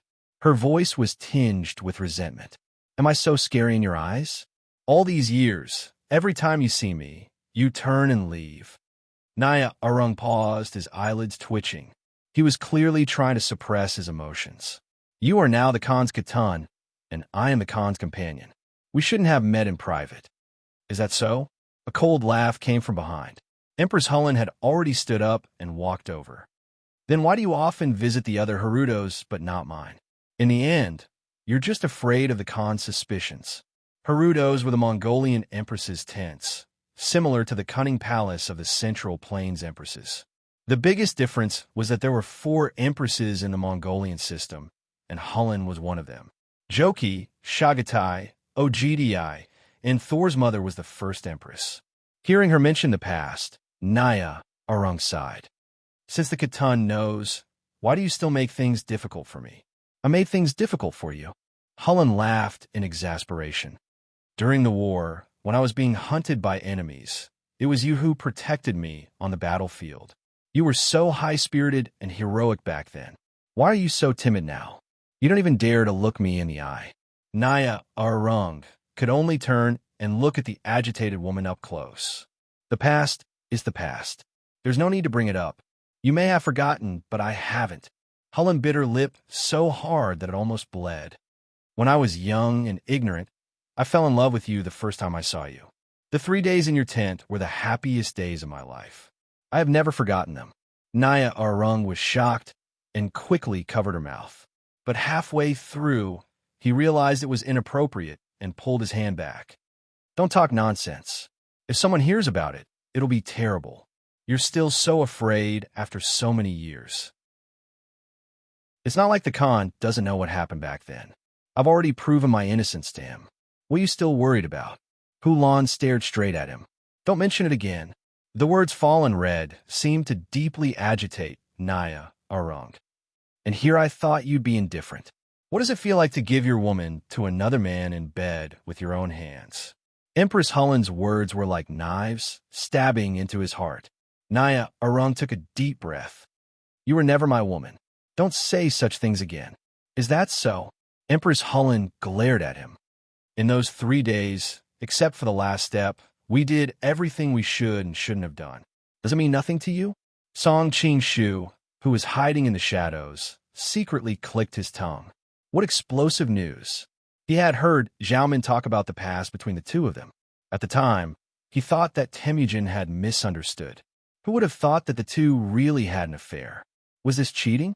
Naya had done everything but failed to take the last step. Temujin had taken Empress Hulin's virginity, but all the other first times had been taken by someone else. Who the F*** CK was the one who had cheated on who? Chapter 2417. This time, Naya couldn't care less. He put a hand over Empress Hulin's mouth. "Are you crazy? How can you say such things?" Hulin struggled to free herself from his hand and sneered. "Is this considered nonsense?" Naya's expression was uncertain. "What's wrong with you today?" Hulin shook her head. "I don't know. It's been so many years. I thought I had accepted my fate, but seeing you like this today, the way you try to avoid me, I feel wronged." Hearing the sobs in her voice, Naya was moved. "Then what do you want me to do?" "You're the Khan's Kadun now, one of the most powerful women in the world." Before he could finish, Hulin interrupted him. "But that's not what I want." "Then what do you want?" Naya was really anxious now. The current situation had him on edge. "You know what I want." Hulin gritted her teeth. "I asked you to take me far away, but you refused. What if I ask you again?" Naya shook his head. "You followed the Khan all these years. You should know how powerful the Mongols are now. We couldn't run back then, and we can't run now. Empress Hullen smiled sadly. I knew it would be like this, but you didn't even try to lie to me. Even Song Qing-shu, who was hiding in the shadows, felt wronged on Naya's behalf. He had never understood why some women would rather listen to sweet words that they knew were lies and not be happy when the truth was told.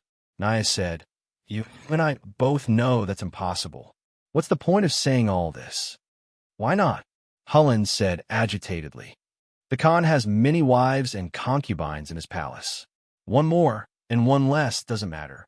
A few years ago, General Juktai made a great contribution, so the Khan gave him Yabahe. Why can't we do the same? Juktai is only 1,000 household, but you're already a 10,000 household. Naya said, Yabahe is just an ordinary concubine, and you're already a Kaduan. Everyone knows you're the second empress. Why would the Khan give his empress to his subordinate? Hulan said quietly, The Khan hasn't touched me in 2 years. For some reason, Naya's heart was beating wildly. How is this possible? Aren't you the great Khan's favorite? No matter how beautiful a woman is, she's no longer interesting to the Kagan once her novelty wears off. Besides, I'm already old and withered. There are even more beautiful young concubines entering the palace. Why would I be tempted? Empress Hullen's tone was tinged with self-deprecation and sorrow. Seeing her sad face, Naya could not help but comfort her. Who said that? Everyone in Mongolia says that you are the prettiest queen of the Khan. Queen Hullen shook her head. You're starting to lie now. I'm not lying, and this is what I really think. You're also very beautiful now. Naya looked at the woman in front of him from such a close distance and thought of the feelings they shared in the past. He felt that she was even more beautiful now than she was back then. Really? Empress Hullen looked at him in pleasant surprise, her eyes watery. Naya swallowed, feeling his throat go dry. Of course it's true. Before he could finish, Hulan had already rushed into his arms, her soft, red lips kissing him.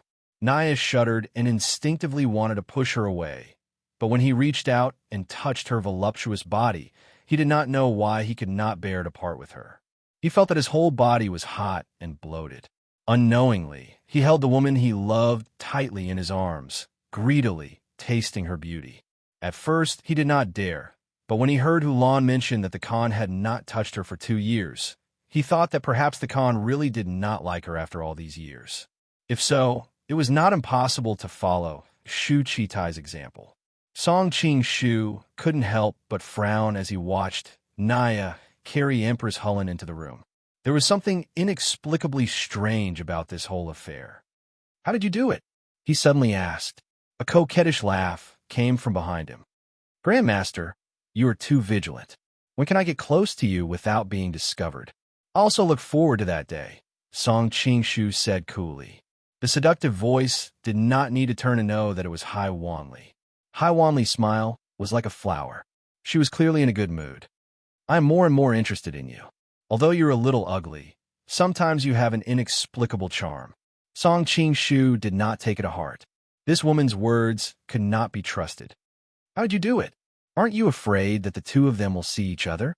He had invited Naya, and Empress Hullen had been tricked into coming by Hai Wanli. Now that they had met here, it was obvious that this was a trap. That is why I said you don't understand women. Hai Wanli's eyes were full of charm. Naya may be suspicious, but when Hullen sees her lover, especially when he leaves as soon as he sees her, her suppressed emotions will only make her irrational. Irrational things are contagious, and Naya has been led astray by her. Song Qing-shu still did not understand. Even if what you say is true, the two of them are at most reminiscing about old times. But now that they are on fire, based on his understanding of Naya, he should not be so impulsive. Hai Wanli grabbed a wisp of air and brought it to the tip of his nose. Don't you smell something sweet in the air? Song Qing-shu blinked. You drug it? But if you leave a trace like this, it will be discovered later. You won't be able to frame Naya. You might even get yourself into trouble. Hai Wanli blinked at him. So you are that worried about me? Song Qing-shu snorted. I'm just afraid that you will get me into trouble. After all, I'm the one who came here. Don't worry. Hai Wanli looked at the shadows in the distance. It is not a powerful drug, but a common perfume in the Western region. It just has a small effect of amplifying love and longing. As long as they do not have feelings for each other, it does not matter how much they smell it. Just like you smell it now, but you have no reaction. They were in love back then, but Hullen was worried that she would kill Naya, so she offered herself to the Great Khan. Naya has always blamed himself for this, and could only suppress everything in his heart. The two of them are like two barrels of long-suppressed gunpowder. All they need is a spark to ignite it. Seeing the excitement on Hai Wanli's face, Song Qingshu could not help cursing in his mind. What a perverted woman. Chapter 24:18. When Song Qingshu arrived at Destiny Cult's secret base, he first found a secluded spot to remove his mask and change his attire. He could be said to be very familiar with the process now. To make things more convenient, his clothes were usually double-sided. If he flipped them over, it would be the same as him changing into a new set of clothes. It would save him the trouble of carrying a bag around at all times. When she saw him, Dan Yuru went up to him with an excited expression. She looked like a girl who was 16 or 17 years old. Li Macho was much more reserved. She only laughed coldly by the side, and the words adulterous couple were written all over her face. Song Qingshu exchanged greetings with the group before he stated his intentions. Tonight and tomorrow, there will be a huge commotion in Helen City. We have to seize this opportunity. I will send you out of the city tomorrow morning. But the security outside is tight. How are we supposed to get out? When Fu Yaohong saw her most prideful disciple surrounding Song Qingshu like a young girl who had just awakened to love, she was incredibly worried. It had to be known that Dan Yuru was the most talented disciple in the sect over the past 1,000 years. She had cultivated her charm arts to the highest realm, and even Fu Yaohong could not compare to her. This sort of woman was destined to make all living creatures fall head over heels and bring disaster to the country. Only men would surround her, and she would toy with all the men in the world. Why was the tables turned now? It had to be known that while the power of charm arts was great, once a person truly fell in love and was countered, they would end up as the other person's slave. Song Qingshu did not know that there were so many thoughts flashing through her mind at that moment. When he heard her question, he answered, "While most people are restricted from going out of the city, that does not include the barbaric merchants. Enweed faction and Destiny Cult have been rooted here for many years. It won't be difficult for you to turn them into barbaric merchants." Fu Yaohong said hesitantly, "It won't be difficult for us to get them the attire of a barbaric merchant. But the problem is that all the barbaric merchants who leave the city have an exit order issued by the government. There are plenty of upper-class nobles behind each barbaric merchant, which is why they can get this order. But over the years, we haven't been able to join them. Without this order, we can't leave the city even if we pretend to be barbaric merchants." Song Qingshu smiled faintly and brought out a blank order from his bosom. The seal had already been stamped on it. They only needed to fill in the corresponding barbaric merchant's name and number of people. Fu Yaohong was shocked. "Why do you have this token?" It had to be known that there were plenty of people in the city who wanted to get a warrant like this, but could not. A warrant like this was enough to guarantee them a lifetime of glory and wealth. Only the best nobles had the ability to give them such a warrant. Enweed faction might have done some business with the barbarians over the years, but they had never received this official status. Dan Yuru's eyes were shining, thinking that Prince Song was really a man full of miracles. "You don't have to worry about how I got them. I wonder if Sect Master has a way to make them look like whom merchants before daybreak?" Song Qingshu asked. Fu Yaohong took the token and giggled. "The hardest thing is this city exit token. Everything else is easy." Seeing her reaction, Song Qingshu heaved a sigh of relief. Then, Fu Yaohong went to instruct her subordinates to prepare the necessary outfits. Hong Qigong and Zhou Batong expressed their gratitude to him, but Yang Guo's emotions were the most complicated. He sat by the side coldly and did not want to appear too friendly. Li Macho could not bear to see Dan Yuru being so intimate with him, so she sat by Yang Guo's side and started chatting with him. She was unfamiliar with this place. People like Guo Jing and Hong Qigong were people who could not coexist with the righteous and evil paths in the past. She naturally felt uncomfortable when she was with them. As for the old urchin, Zhou Badhong, he was like a retarded child in her eyes, and there was nothing to talk about. Yangguo was the only one she was familiar with. After all, they were from the same sect, and they had been through so many things together. The grudge between them was no longer a big deal. When Song Qingshu saw that there was something off about Guo Jing's expression, he went over and asked, "Brother Guo, what's wrong? You're leaving tomorrow, and you can't bear to part with Princess Huazheng?" Guo Jing blushed and said, "It's not that I can't bear to part with her. It's just, sigh, it's an ill-fated relationship. I feel like I'm abandoning her after I've used her. I'm so sorry for her." Song Qingshu said, "After all, this is her home. Let's not talk about the fact that she's under house arrest in the palace. Even if she's rescued, what can you do? Bring her back to Xiangyang or Peach Blossom Island?" Guo Jing's expression changed, and it was obvious that he was very conflicted. In the end, he sighed dejectedly, and his whole body was devoid of energy. "Actually, Brother Guo, you don't have to be so distressed. In this day and age, it's normal for a man to have 3 wives and 4 concubines. At worst, you could just marry all of them." Song Qingshu wanted to say, "Look at me," but he still wanted to save face and did not say it out loud. Guo Jing said seriously, "No, they're all devoted to me. How can I treat them like this?" Song Qingshu's admiration for Guo Jing arose spontaneously. Even though he himself could not do it, it did not stop him from admiring this view. "Brother Guo, the situation is urgent.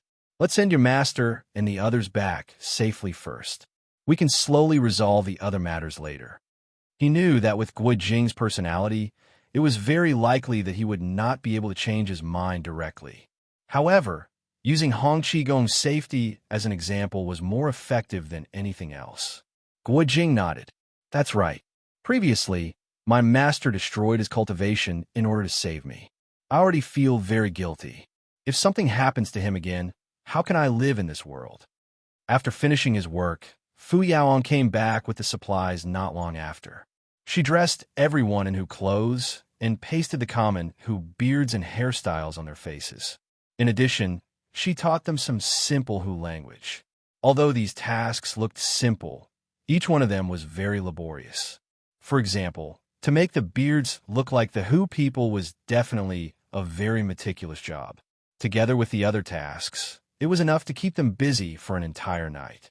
At the side, Song Qingshu pointed out some problems with the eyes of an expert in disguise, especially the Hu people's high nose and deep eye sockets. He took out some powder and used the contrast of light and shadow to create a similar effect, which made Fu Yaoan click her tongue in wonder. Prince Song is really a pedant. His ideas are really wonderful. If he systematically learned the techniques of disguise, he would definitely be the world's top disguise master. No, I'm just thinking about it. I don't know anything about disguise." Song Qingshu responded with a simple and honest smile. Dan Yuru's eyes wandered, and there was a hint of an ambiguous smile on her face. Li Macho glared at him fiercely, secretly cursing him for being shameless. However, they tacitly agreed not to expose him. When Song Qingshu returned to King Mink's mansion very late, Princess Yaluan was already asleep. Hearing the noise, she hurriedly got up to check. When she saw that it was him, she relaxed and changed her position on the bed. Looking at him, she asked in confusion, "You go out early and come back late every day. What on earth are you busy with?" "Your Highness, one day apart feels like 3 years?" Song Qingshu moved closer to her with a smile. "Bah!" Princess Yaluan blushed and turned her back to him. However, she soon let out a cry of surprise because she felt her body being lifted into the air and found that she was being held in his arms. She couldn't help but turn pale. "What are you doing?" Song Qingshu moved closer to her ear and whispered a few words. Princess Yaluan blushed instantly. "Nonsense. How can I do that? Anyway, you are not heavy. It's not hard to carry you," Song Qingshu said with a smile. One should know that with his current level of cultivation, he could even carry a 500-kilogram boulder without any pressure, not to mention Princess Yalowin's petite body. Princess Yalowin's heart was beating very fast, and her beautiful eyes were about to tear up. You are such a jerk. But deep down in her heart, there was a faint expectation, and her body instinctively hugged him tightly. The next day, just after dawn, Song Qingshu woke up early. Today was a crucial day to send Guijing and the others out of the city, so he had to look after them to be at ease. Chapter 24:19. Where are you going so early in the morning? Hearing the noise, Princess Yalowin opened her eyes in a daze. Her voice was sweet and greasy. As she got up slightly, the silk quilt slid down, revealing a large area of her snow-white arms. Her hair was messy, and she looked very lazy. Song Qingshu returned to the bed and sat down. He gently pulled the quilt for her. I don't want to lie to you. I'm going to do something that's not good for Mongolia. Telling you will only make you more troubled. Princess Yalowin rolled her eyes. Now you're telling me this? Are the things you do to me every day beneficial to Mongolia? Once she finished speaking, she blushed. She did not expect that she would say such bold words. She must have been led astray by him over the past few days. When she thought about how he hugged her last night, her heart still raced. This guy's strength and endurance were too good. Brother Meng might have a good body, but if he kept hugging her like that, she quickly chased away the messy thoughts in her mind. At the same time, she felt guilty. She felt that she was letting down her late husband by comparing herself to them. A smile appeared on Song Qingshu's face. All right, I'll tell you. You should know why I was injured that day. Today, I'm going to send Guijing and the others out of the city. When she heard this, Princess Yalowin's expression became much gentler. Her lips curled up into a beautiful smile. What? Aren't you afraid that I'll tell them? Song Qingshu pulled her into his arms. As the saying goes, a day as husband and wife means 100 days of love. We've been together for a few thousand days. Are you willing to do that? I don't have that many days. Princess Yalowin's face instantly turned red. She could not help but remember the embarrassing scenes from last night when he was hugging her. She quickly pushed him away. Go. Don't disturb my sleep. Song Qingshu pinched her cheeks and didn't dare to delay any longer. He hurried to the Heaven's Mandate sex hideout. Guijing and the others had already disguised themselves and were about to leave. Fu Yaohong said, Our identities are sensitive, so we can't personally send you off. Later, just act according to what you did last night. After all, they represented Enweed faction and Heaven's Will cult, and they were worshippers in the Mongolian royal family. Once their identities were exposed, it would be very troublesome if they were implicated. Guijing and the others naturally did not mind, and they all expressed their gratitude to them. Fu Yaohong laughed tenderly. Little busy. When you go back, think about how to recover the Zhou dynasty. That way, it won't be in vain that our Fu clan has helped your Chai clan for generations. Guijing held his breath and didn't know how to answer. Song Qingshu's appearance helped him change the topic. I'm afraid it won't be convenient for me to show up later, but I'll look after you guys in the dark. If anything happens, I'll help you, Song Qingshu said. Guijing said, Brother Song, you are also seriously injured, so promise me one thing. If anything happens to us later, you must not take any risks. Hong Qigong also said, That's right. We're old and frail. If we die, then we die. If even you die here, how will the Central Plains deal with the Mongolians in the future? Zhou Badong chuckled and said, Don't worry. The old kid and Yangguo are almost recovered now. They should be able to protect them. If they can't, it means that the great grandmaster has come in person. Even if you come out, it'll be in vain. Yangguo nodded at the side. Both Big Wu and Little Wu echoed to make their presence known. Song Qingshu didn't express his opinion and casually said, Don't worry, I'll do what I can. At the same time, he pulled Li Macho aside and said, You should go back with them this time. It's too dangerous here. You should know that the people here are the most lascivious and love to steal women. You're so beautiful, they won't let you go if they like you. Li Macho looked at him with a sneer. Are they more lascivious than you? Song Qingshu suddenly choked. Did this woman eat a bullet? Seeing him like this, Limacho felt a little happy. Fine. Anyway, Miss Ren was worried about you, so she asked me to come over and help you. But I see that you're doing well here and don't need anyone's help, so there's no point for me to stay here. I might as well go back and tell Miss Ren that I'm safe. Song Qing-shu cupped his hands and said, Thank you, miss. From the Taiyan tribe to the Helen tribe, you've helped me a lot. I'll always remember this kindness. Who are you calling, miss? Limacho rolled her eyes at him. Her face, which had always been as cold as ice, had a faint blush on it. In this world, an unmarried woman at the age of 30 was already an old woman. The way he addressed her reminded her of her youth. Song Qing-shu laughed and said, You're so beautiful. You've always been like a young girl. Now, the time and place are not suitable. When we meet again, I'll definitely thank you properly. I don't need your thanks. Limacho snorted. Just as she was about to turn around and leave, she paused and added, Next time, remember to change your clothes. There's still the smell of other women's powder on you. Song Qing-shu was surprised. No wonder she looked like she was shot when she saw him. So this was the reason. He couldn't help but sigh at his carelessness. He actually made a mistake like this. If someone noticed that the powder on him was the same as Princess Yaluan's, it would be a big problem. Next, the group of people slowly drove the carriages towards the city gate with the goods they had prepared. Song Qing-shu followed them from a distance. When they arrived at the city gate, the soldiers checked their exit passes. Seeing that there was nothing wrong with them, they waved their hands and let them go. Yanghua and the others looked at each other and breathed a sigh of relief. Even Song Qing-shu relaxed. Just as the group was about to drive the carriages out of the city, an official wearing a general's armor suddenly came down from the top of the city wall and said, Wait, you don't look familiar. Which were you doing business with? Everyone broke into a cold sweat. How would they know any Mongolian lord? Yanghua did not care about these things in the recruitment hall and knew very few people. Although Guijing knew some, they were all from the previous generation. What if he casually said something and the other party verified it? Fortunately, Yanghua reacted quickly and said in a strange accent that he learned last night. Who are the lords behind us? Is this something you can ask? The general was also taken aback for a moment, then immediately reacted. Those who could get the exit pass at this time were all powerful figures, and these people were hiding behind the scenes because they did not want to show off. I was rude, please. The general waved his hand, motioning the others to move aside. Everyone breathed a sigh of relief.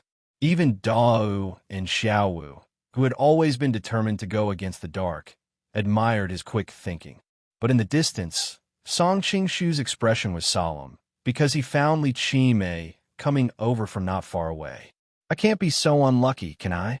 While he was praying, Li Qimei's feminine voice sounded, Wait, I forgot to upload the manuscript the day before yesterday. As a result, I haven't updated for 2 days. I'm really sorry.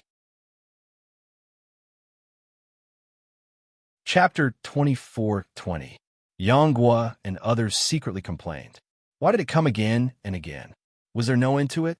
Seeing that they were only a few steps away from the city gate, something happened again. Li Qimei walked over in an enchanting manner and circled around the crowd a few times.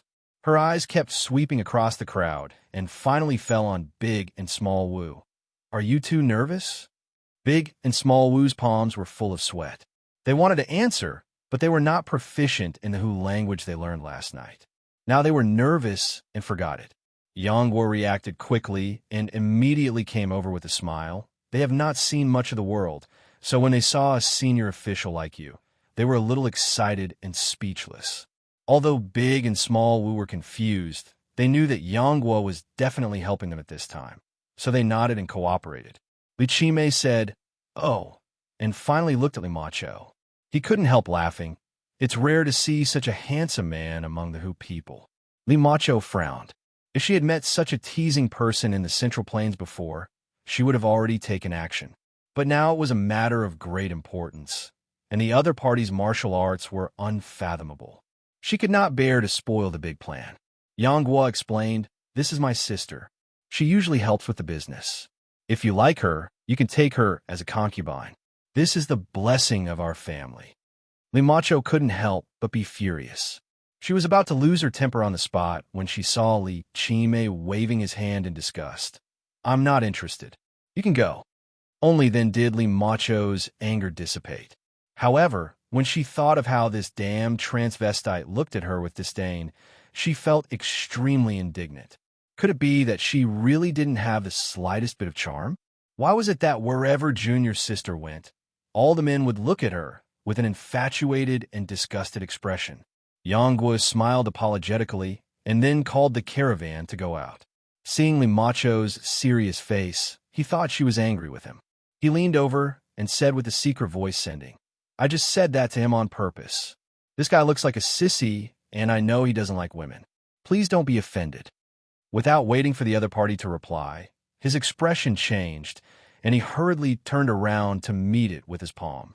A hand that was even more beautiful than a woman's silently came over, and when the two palms met, both of them were shocked. Li Qimei elegantly flew back and sneered at them. "All of you have long breaths and light footsteps. Which merchant has so many experts? Capture them all and kill anyone who resists." In fact, when he passed by just now, he had already noticed that this group of people was acting strangely. After circling around them a few times, he was certain that all their previous actions were just to numb them. Yanguo and the others immediately understood what was going on. They scolded him for being cunning and despicable while they fought against the Mongolian warriors who surrounded them. Although Yanguo, Zhou Badong, and the others were highly skilled, they were weak. Li Qimei's kung fu was not inferior to theirs. Besides, Li Qimei was in charge of capturing them. She had many masters from the Tibetan Buddhism sect, the Devil's Palace, and the West region under her command. In addition, the city gate was heavily guarded. They had the advantage in numbers. Fortunately, although Guijing had not fully recovered, he could still be considered a fighting force after removing the prohibition. Otherwise, with Hong Qigong's martial arts crippled and Xiaowu's bodies full of injuries, they would have been captured at the beginning. Li Macho, on the other hand, attacked Li Qimei with a frosty face. Obviously, she still held a grudge against him for looking down on her. Although her martial arts were not as good as Li Qimei's, she was the best at adapting to actual combat. Years ago, she was able to successfully capture Lu Wushuang and escape from Huang Yaoshi's hands. Now that she had received the Jade Maiden Heart Sutra from Song Qing-shu, her martial arts had improved greatly. Li Qimei did not expect this woman to be so difficult to deal with.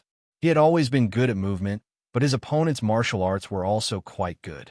Occasionally, she would shoot out a hidden weapon. Whether it was the timing or the technique, it was like an antelope's horn. However, he was still confident that he could subdue her within 20 moves because there was a clear gap between his and her martial arts.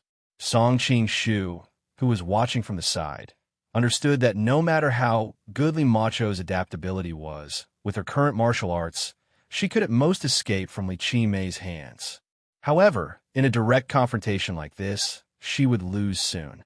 If Li Qimei had not been afraid of her poisonous needles and did not want to be injured, she would have already been defeated. If he had known this, he would have given her more silver needles. Song Qing-shu was a little annoyed, but he also knew that it was not easy to find these needles for her in such a short time. "Don't fight. Go back to the city and take them to my place." Li Macho was using the ancient tomb's lightness kung fu to deal with Li Qimei's ghostly movements. Hearing this, she could not help but be stunned. They had spent so much energy to rush out of the city, and now they had to go back. Wasn't that a dead end? However, she knew that he would not speak without thinking, so she gritted her teeth and decided to trust him this time. She called out to Yanguo and the others, "Follow me." After saying this, she released a few hidden weapons to avoid Li Qimei. She took the lead and flew in the direction of the Shui West sect's residence. Thinking of the key in her pocket, she thought that it was no wonder that guy did not ask for it back. It turned out that he was using it for emergencies. Guijing and the others were trying their best to rush out of the city gates, and when they heard Yanguo's words, they didn't know how to react. Yanguo was the one who thought things through. Not to mention the fact that there were more and more soldiers gathering at the city gates. Even if they were lucky enough to escape, they would be like meat waiting to be slaughtered by the cavalry on this endless grassland.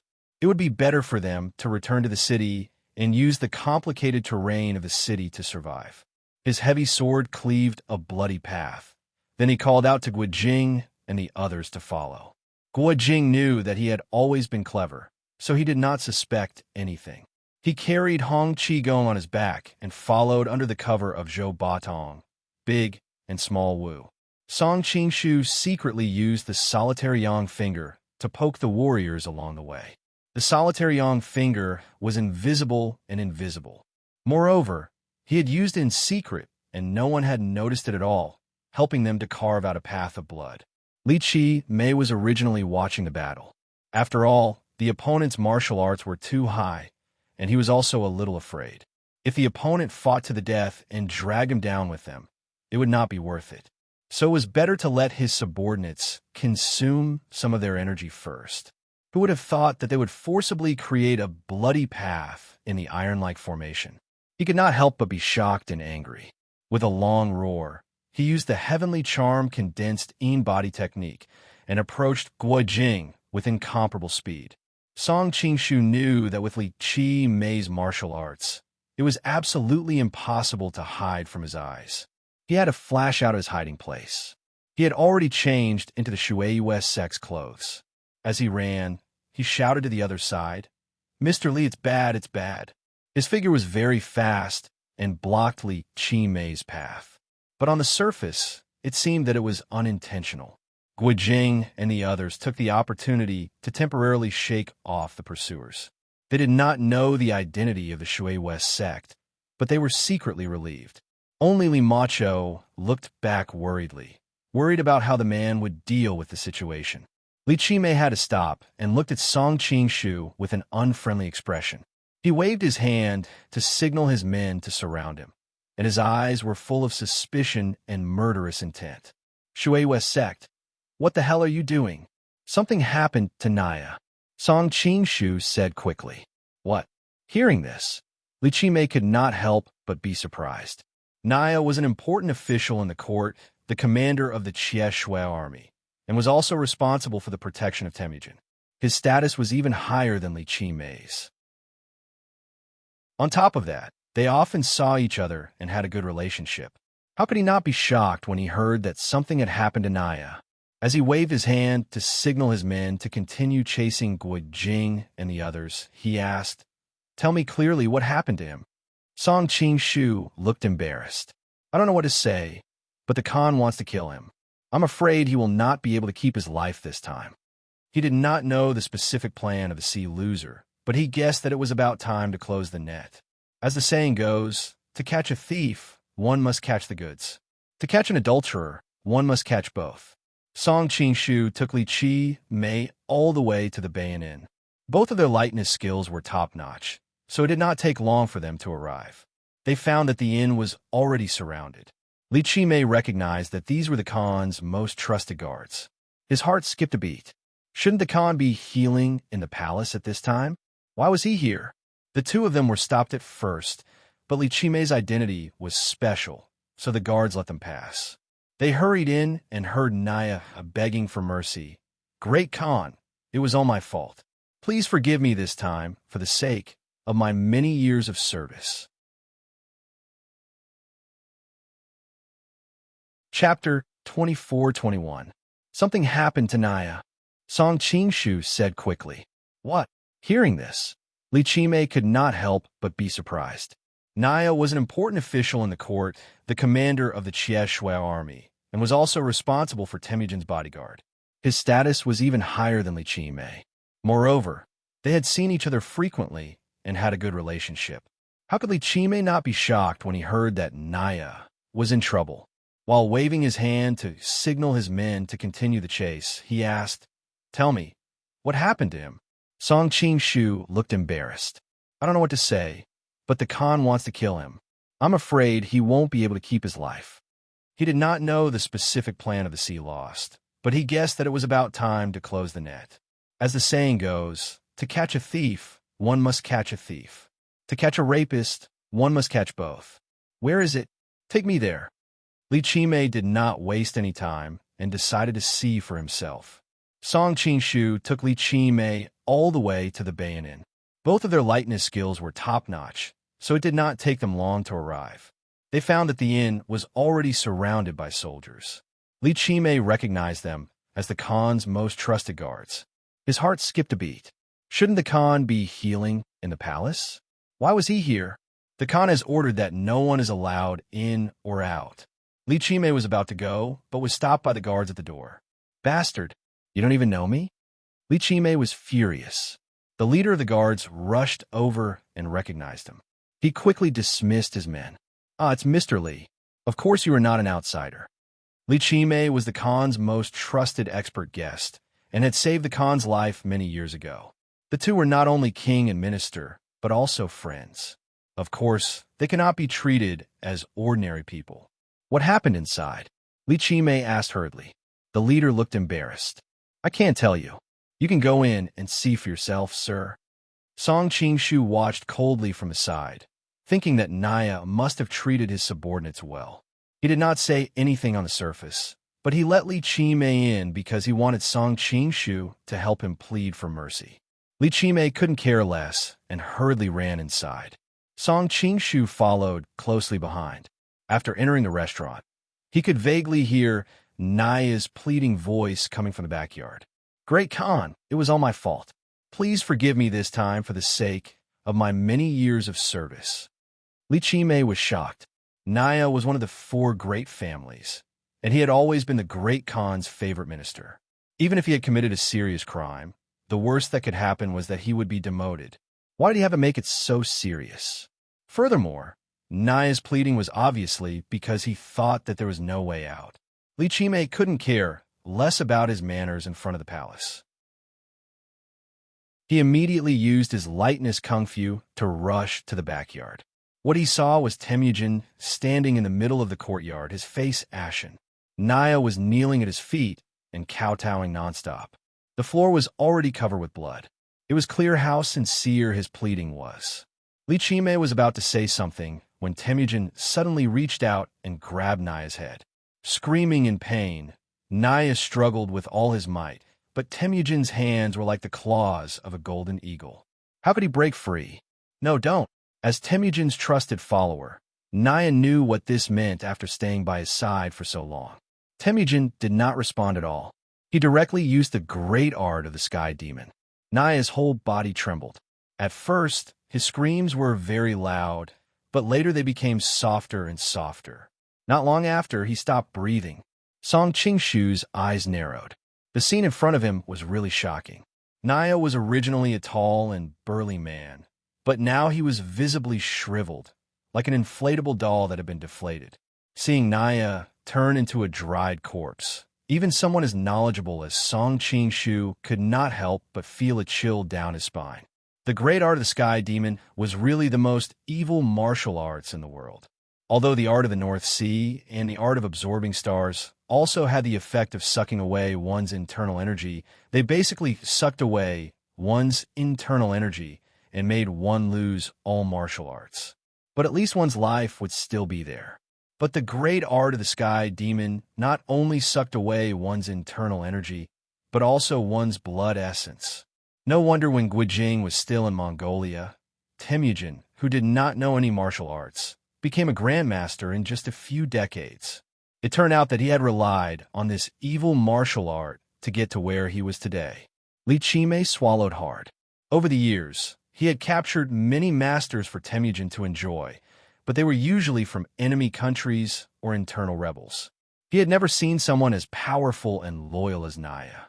Just as he was about to ask Naya what he had done, a woman suddenly rushed out of the room, followed by several eunuchs and palace maids who tried to stop her.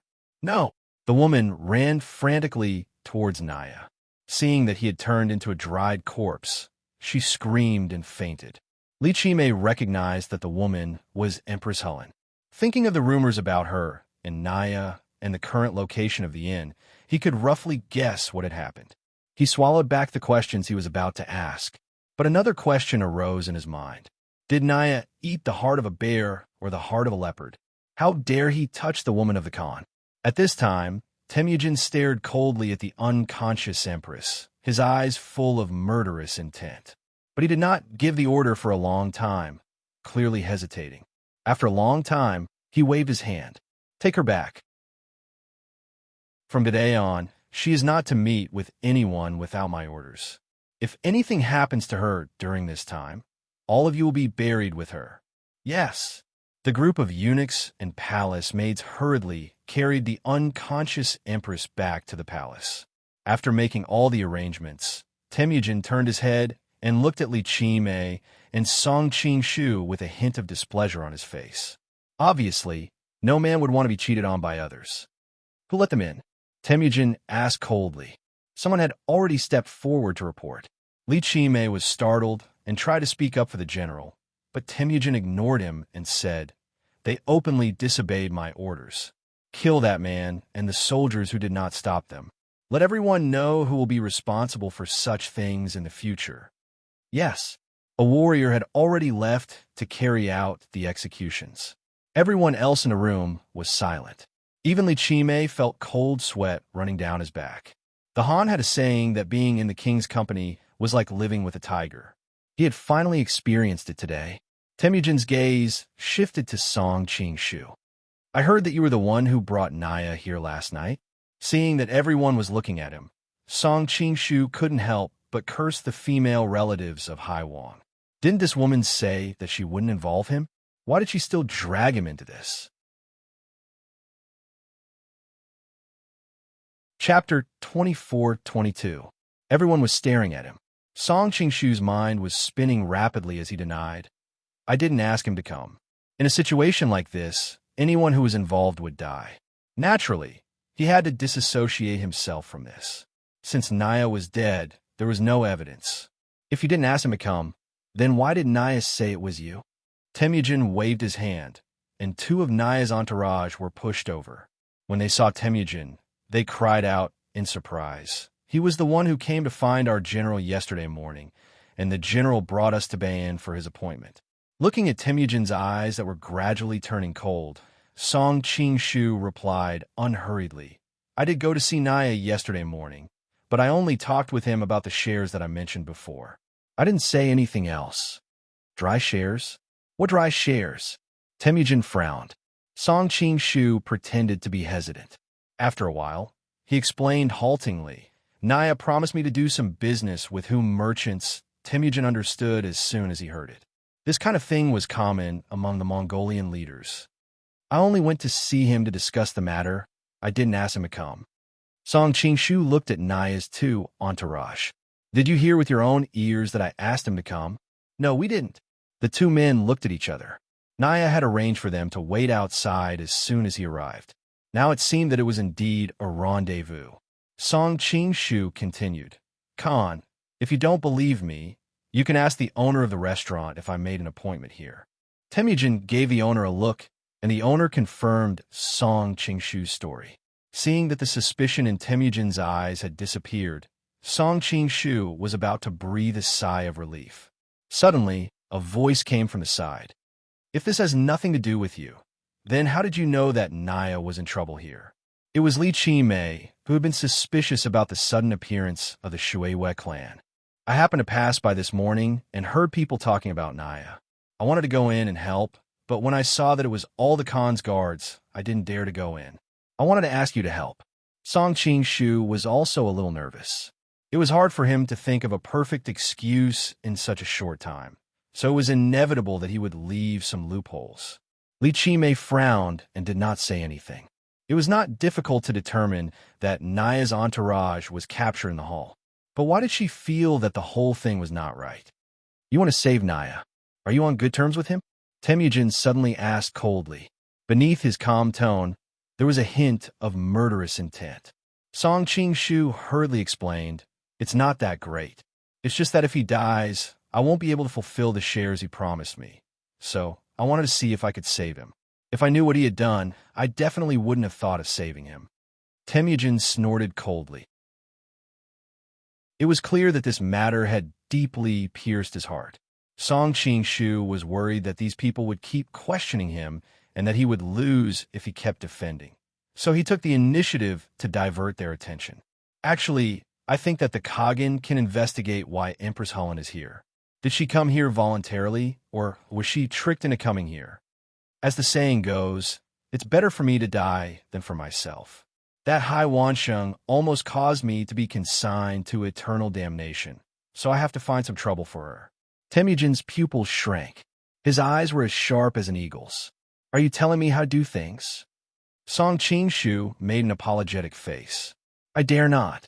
At this moment, a soldier ran over and reported that Guo Jing and his group had suddenly disappeared in the northern part of the city. He asked Li Qimei for further instructions.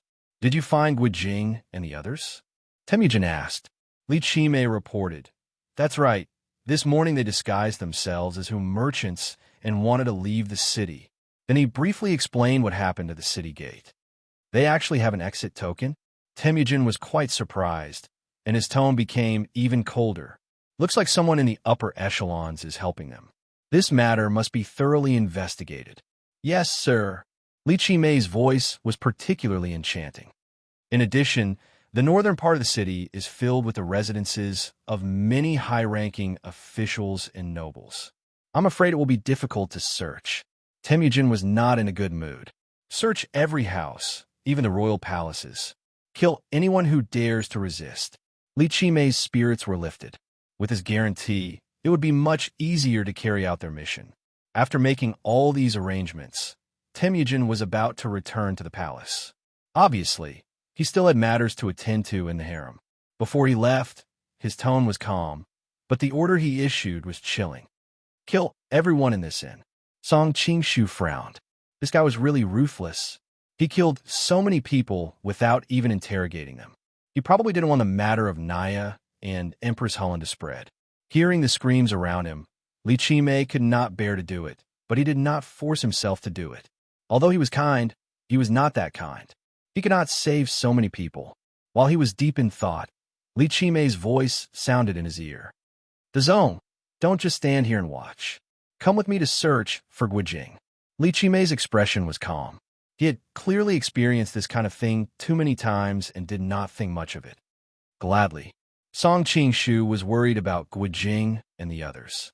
Now that he had the opportunity to join the search, he could do whatever he wanted.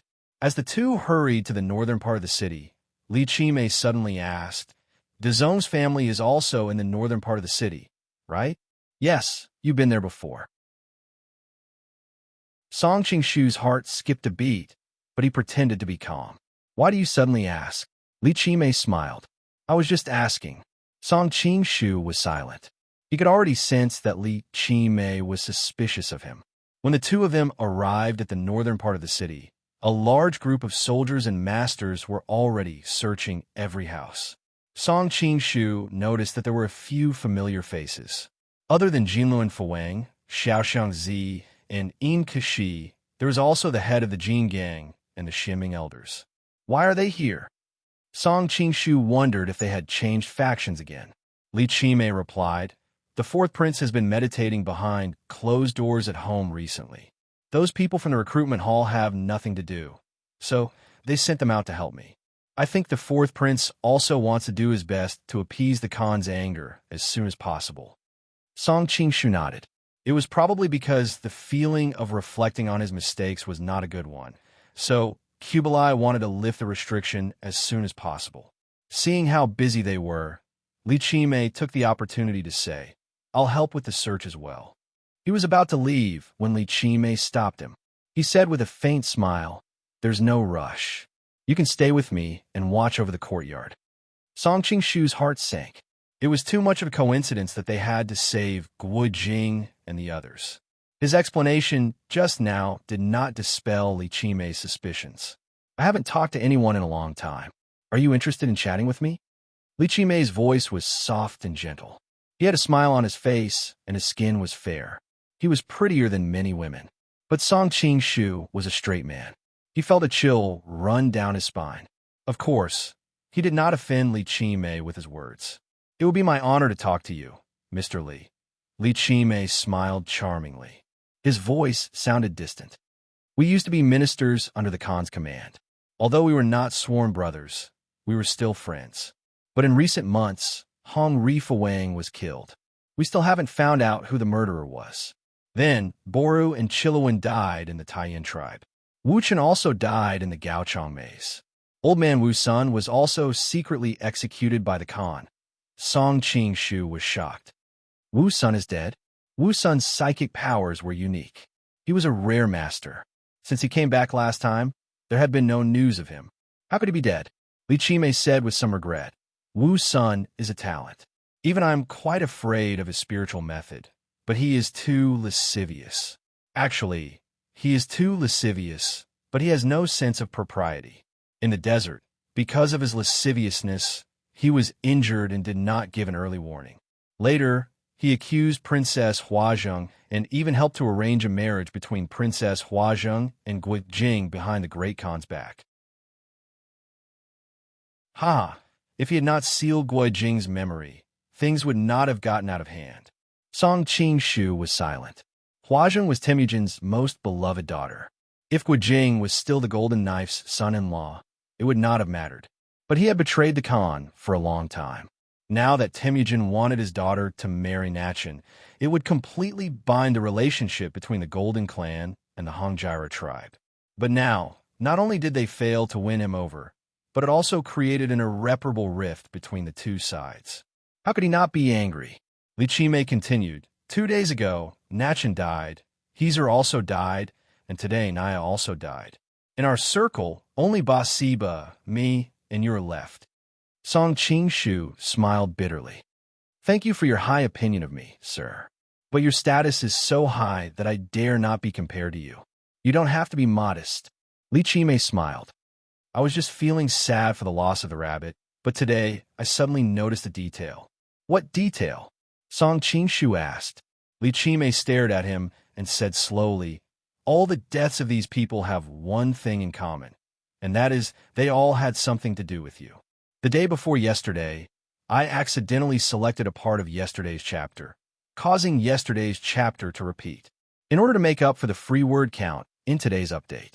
In addition, I found that some people copied some online clips and changed them into the names of the characters in the book to make fake extras and sell them on the internet. Let me make it clear that there are no extras in this book. All the extras that cost money are fake, so don't be fooled. Chapter 24-23. Song Qing-shu's heart was beating wildly. He didn't expect the other party to ask him this directly. Clearly, the suspicion in his heart had risen to the extreme. However, he immediately realized that the other party was probably just testing him. If there was no doubt about it, there was no need to talk so much nonsense with him. He could just order his men to take him down. Speaking of which, it was a little surprising that so many people in Mongolia had received a bento box. However, he also understood that he was only playing the role of pushing the boat along with the current. The main culprits were Tongtian Shaman and See Lost, the two masterminds behind the scenes. Of course, it was impossible for him to expose the two of them. He could not wait for more spies like this to happen. It would be best if he could kill a few more important people and make Mongolia even more chaotic. Sir, what do you mean? I wasn't there when Nachin and Heezer died. How is it related to me? Song Qing-shu's mind was like lightning as he replied. So you admit that the other people's deaths have something to do with you? Li Qimei's pupils constricted and a dangerous light shone in her eyes. Song Qing-shu smiled bitterly and said, You don't have to dig a hole for me like this. I've already cleared the suspicion of the Red Sun Dharma King's death. I've also explained to the Great Khan about Naya's death. I admit that I was indeed responsible for the death of Nachin and the others. However, you said that I took the initiative to kill them? I don't dare to accept that. Moreover, I didn't even know that old man Wu Sun had died. But everything is related to you. How can there be such a coincidence? Li Qimei sneered. Song Qing-shu sighed worriedly and said, Maybe my luck is too bad. Ever since the trip to Western Xia, all kinds of things have been bothering me. When will I go burn incense and ask the Bodhisattva to drive away the bad luck? Li Qimei was surprised and said, Great Khan is from Dongying. Do you also believe in Buddhism? Song Qing-shu knew that he had been careless and revealed some information. However, this question was not difficult to answer. Of course, when the Tang dynasty's eminent monk Jinjin went east, Buddhism was also very prosperous in Dongying. What's the difference between Buddhism in Dongying and here? Li Qimei asked. Song Qingshu thought to himself, how would I know? However, he reacted quickly. Actually, there isn't much of a difference. The way I see it, the biggest difference is that the monks of the Central Plains are allowed to abstain from sex, while the monks of our side are allowed to marry and have children. Even the monastery can be inherited by father and son. The doubts in Li Qimei's eyes were slightly resolved. He laughed and said, I've also heard that being a monk in your place is really a blessing. But you don't know that not all sects on our side forbid women. It's mainly the Zen sects of the Central Plains. Song Qingshu used this topic to chat with him for a while. Just when he felt that the atmosphere had eased a lot, the group had already arrived at the outskirts of the Watermoon sect's residence. This is my humble abode. Let me inspect it myself, Song Qingshu said. Li Qimei shook her head and said, Why bother? Just stay here and talk to me. As she said this, she saw the master of the Vajra sect and the Xianming elders nearby. She said to them, You guys go in and investigate. These people weren't his direct subordinates. Even if there was an ambush inside, he wouldn't feel bad about losing them. After all, whether it was Guojing, Yanghua, or Zhou Batong, he didn't have the confidence to win in a one-on-one fight. Moreover, there were so many of them gathered together. It was good to let these people explore the way. Seeing that there was a chance to make a contribution, the Xianming elders beamed with joy. The master of the Vajra sect, on the other hand, didn't look so good. He thought to himself, My martial arts aren't much different from Li Qimei's. It's all because I joined the Ryong Palace that I have to rely on others now. However, he didn't dare to say anything now. He responded and went in with the Xianming elders. Song Qingshu frowned and stared at their backs. He wanted to say something, but was hesitant. What's wrong? You seem to have a lot on your mind. Li Qimei had been observing him. Song Qingshu forced a smile and said, I'm just worried about being suspected by you. I'm just worried about my future. Li Qimei smiled and said, You've misunderstood. Telling you these things means that I don't suspect you. Song Qingshu thanked him verbally, but he was cursing in his heart. My surname is not yours. You damned transvestite. If you didn't suspect me, you wouldn't have dragged me here and let others search my house. The master of the Vajra sect and the others first ordered their subordinates to block the back door to prevent anyone from escaping. Then, they cautiously entered the house and came out after a while. Sir Li, there's no one inside. Li Qimei found this a little strange, but his surprised expression only lasted for a moment. He immediately smiled and said, There's naturally no problem with the house of the master. Let's go search other places. As he said this, he pulled Song Qingshu and continued to move forward. Just like that, Song Qingshu followed him and searched countless houses. They were only released when it was dark. Not long after he left, a beautiful white figure floated over. She looked at Li Qimei and said, Sir, why are you looking for me? Li Qimei's gloomy expression instantly turned into a smile. Bingyun, I have something to entrust you to do for me. The woman in white was naturally Jean Bingyun.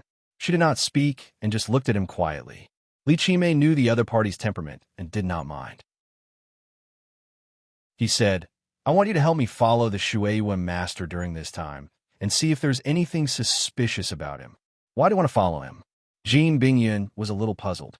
I always feel that this person has too many conspiracies. Li Qimei frowned and said, Bingyun, I have many subordinates, but not many people I can trust. Moreover, the Shueiyuan master's martial arts are very strong. If ordinary people follow him, they will definitely be discovered. Then, there's no point in following him. It's easy to alert the enemy, so after thinking about it, I can only ask you. Jean Bingyun hesitated for a moment before nodding and saying, Okay, but I'll only help you keep an eye on him for 3 days. If there's nothing unusual within 3 days, I won't follow him anymore. Li Qimei knew that her identity was special and extremely difficult to ask. Now that she had agreed, he could not help but be overjoyed. Then I'll leave it to Bingyun. Song Qing-shu did not know that he would have an extra tail in the next 3 days. What he was most worried about now was the safety of Guijing and the others. He hurriedly changed his clothes and returned to the house. As soon as he entered the door, he suddenly felt a gust of wind coming from the side. His figure flashed and directly jumped out of the encirclement with a clever body movement. At this time, the people on the opposite side also saw his appearance clearly and stopped fighting. Dan Yuru greeted him with a face full of surprise. "Young master, you're back. I've been worried about you these days." Song Qing-shu handed the food box in his hand to her to help distribute and said, "You must be hungry. Come and eat something. I've been worried that you would go somewhere else." Chapter 24. Song Qing-shu smiled as he recalled the situation. The master of the Vajra sect and the Xianming elders were preparing to go in and perform a meritorious deed. He looked worried as he watched the backs of the three, but in reality, he was sending a warning telepathically. If you still want the antidote for the 3-corpse brain pill, don't talk nonsense later. He had defeated them several times at the Vulture Palace, but didn't kill them. He was worried that his benevolence would lead to a backlash in the future, so he made them take the 3-corpse brain pill to control them. He didn't expect it to be used at such a crucial time. When a master of the Vajra sect and the others heard his voice, they couldn't help but shiver in fear. They were already afraid of him before and saw him fight 3 great grandmasters by himself a few days ago. He was still able to leave unscathed. If they had any thoughts of rebelling after that night, they couldn't muster up any thoughts of rebelling at all. Although they didn't know where he was, they didn't dare to disobey his orders. So they sent the soldiers to the back door first before they went in. When they got inside, they stared at Guijing and the others. Yanghua and the others were ready to make a move, but they said that there was no one inside. Everyone was stunned. Even after the Mongolian soldiers left, they still had lingering fears. They didn't know what they were up to and decided to leave first. Fortunately, Dan Yuru kept persuading them, so they stayed here. Song Qing-shu explained the situation, and everyone understood. Gong Sun Lu, who had been with Yanghua all this time, couldn't help but praise, "Brother Song, you're really capable. Even the master of the Vajra sect and the Xianming elders listened to your orders." Yanghua was a bit nervous. Although he didn't really like Gong Sun Lu, he had a good impression of her after all this time. Also, he was scared of all the things that had happened to him. He was afraid that the woman beside him would be taken away. Song Qing-shu smiled faintly and didn't respond. He also noticed Yang's nervous expression. He couldn't just take advantage of one family, right? He quickly changed the topic and asked Dan Yuru, "Why were you with them?" Dan Yuru and Fu Yaohong's identities were sensitive. They shouldn't have left the city with them. "We've been following them secretly. When we saw that something had happened at the city gate, we tried our best to save them," Dan Yuru answered. Hong Qigong also said, "We were chased closely by the Mongols. If they hadn't appeared and led away many of our pursuers, I'm afraid we wouldn't have been able to get here so smoothly." "I see." Song Qing-shu then sighed. "Unfortunately, it will be even more difficult to send you out of the city. The exit warrant will definitely be strictly investigated. This method is destined to be impossible in the future." Guijing and the others also frowned in worry. It had to be known that it had taken them a great deal of effort to disguise themselves as merchants to leave the city. At this moment, the old urchin Zhou Buotong's voice suddenly sounded. "Brother Song, don't you know how to carry people into the sky?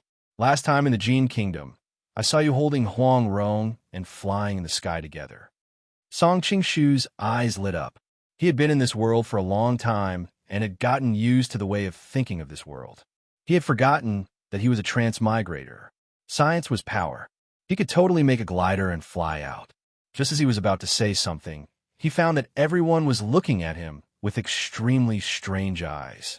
They also looked at Guijing from time to time. Only then did Song Qing-shu remember Zhou Buotong's words. Cold sweat instantly dripped down his back. He awkwardly explained, "At that time, we were trying to save Chief Huang. The Hailing King's men were chasing us, so it was inevitable that we had some physical contact." Guijing also said, Yes, fortunately, Brother Song saved us in the Gene Kingdom. Otherwise, I'm afraid I would have died in a foreign land. In fact, during the Western expedition to Khwarezm, I also used cowhide to make a similar glider, but it could barely reduce the force of a person's fall. Even so, many people fell to their deaths. Brother Song is really clever. The glider you made can actually carry the weight of 2 people. Hearing him say this, everyone was relieved. Only Li Macho secretly sneered. She knew what kind of person this guy was. There must be something between him and Huang Rong. Song Qingshu also felt very uncomfortable. He hurriedly changed the topic. I can indeed make a glider to fly out, but there's a problem. It needs to be at a very high place to take off, and the direction of the wind must be right. Good, good. I've always wanted to learn this thing, but I haven't been able to. Zhou Badong kept clapping his hands and said excitedly. Song Qingshu looked at the night view outside the window with a troubled expression. He said, but this Helen city is located in the northern desert grassland. The terrain is very flat. There's a mountain range in the west, but it's outside the city. It's completely useless. At this time, Dan Yuru interrupted, I know of a high ground in Helen City, but it may not be used there. Where is it? Song Qingshu asked. As the saying goes, even the cleverest housewife can't cook without rice. As long as there was a place, no matter how big the problem was, they could find a way to solve it. Dan Yuru said hesitantly, the highest place in Helen City should be the Demon Palace. There's also a high tower in the Demon Palace. According to what you just said, it should be very suitable for that glider to take off. The Demon Palace? This time, even Song Qingshu had a headache. This was Pang Ban's old nest.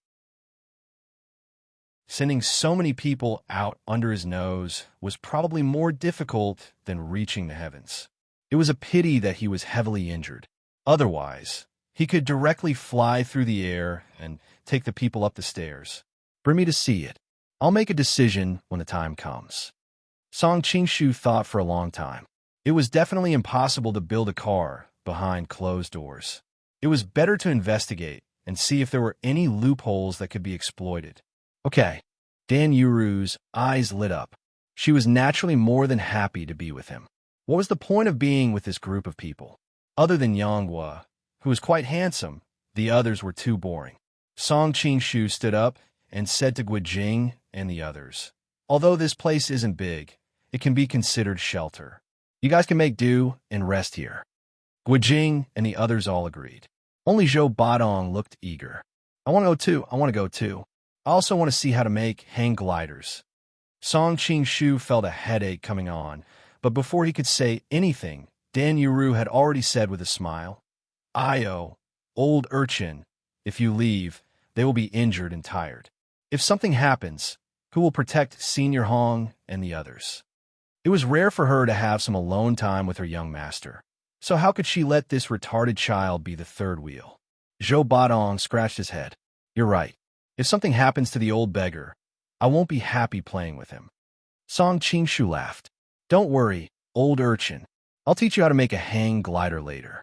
You can't lie to me. No, we have to pinky swear.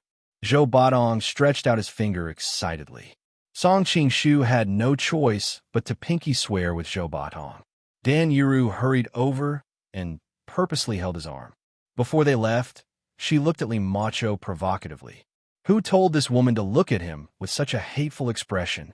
Li Macho's face turned cold. She reached for her soul-freezing silver needles. Unfortunately, she had already used them. When she looked up again, the two of them had disappeared. She was so angry that she almost exploded.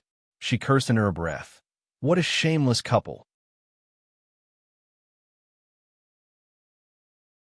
Chapter 24-25. Jin Bingyan was asked by Li Qimei to come to the Shueiyue faction to see what was going on. Before she got close, she saw two figures sneaking out. Seeing the familiar figures, she couldn't help but be startled. It's them? So she followed them quietly. Worried that she would be discovered, she didn't dare to get too close. Along the way, she circulated her internal energy throughout her body and slowed down her breathing for fear of making any movement. On the other side, Song Qing-shu felt the soft and bouncy body next to him and couldn't help but say, "Hierarch, you are too close to me." It's mainly to make Scarlet Serpent deity angry. Dan Yuru smiled and naturally let go of his arm. Song Qing-shu thought that he would have a lot of trouble in the future, but when he thought about how he didn't have a good impression of a macho, he decided not to worry about it. This time, I still have to thank Cult Leader. I've been busy these days and haven't had the time to thank you. Dan Yuru looked at him with a hidden bitterness. You call me Hierarch. You are treating me like an outsider. Song Qing-shu smiled. Then I will call you Miss Dan from now on. Dan Yuru was still not satisfied. This form of address was too distant. But she was careful to not make him uncomfortable, so she didn't show anything. You don't have to thank me, Master. This time, it was mainly to save Guijing. I was just helping from the side. What's more, you have saved my life, so I naturally have to repay you. Song Qing-shu chatted with her for a while, and then said, This time, I'm afraid I will have to trouble you to make the hang glider. Making the hang glider required tools, materials, and manpower. Right now, he naturally couldn't use as many people as the Tianming sect. Of course, but I hope you can teach me how to do it. Dan Yuru was also full of curiosity. What kind of magic kite that could let people fly in the sky was? Along the way, Song Qing-shu explained to her the general appearance of the hang glider and how to make it. When they finally arrived outside the Devil's Palace, Dan Yuru stamped her feet and said, I am eager to try it.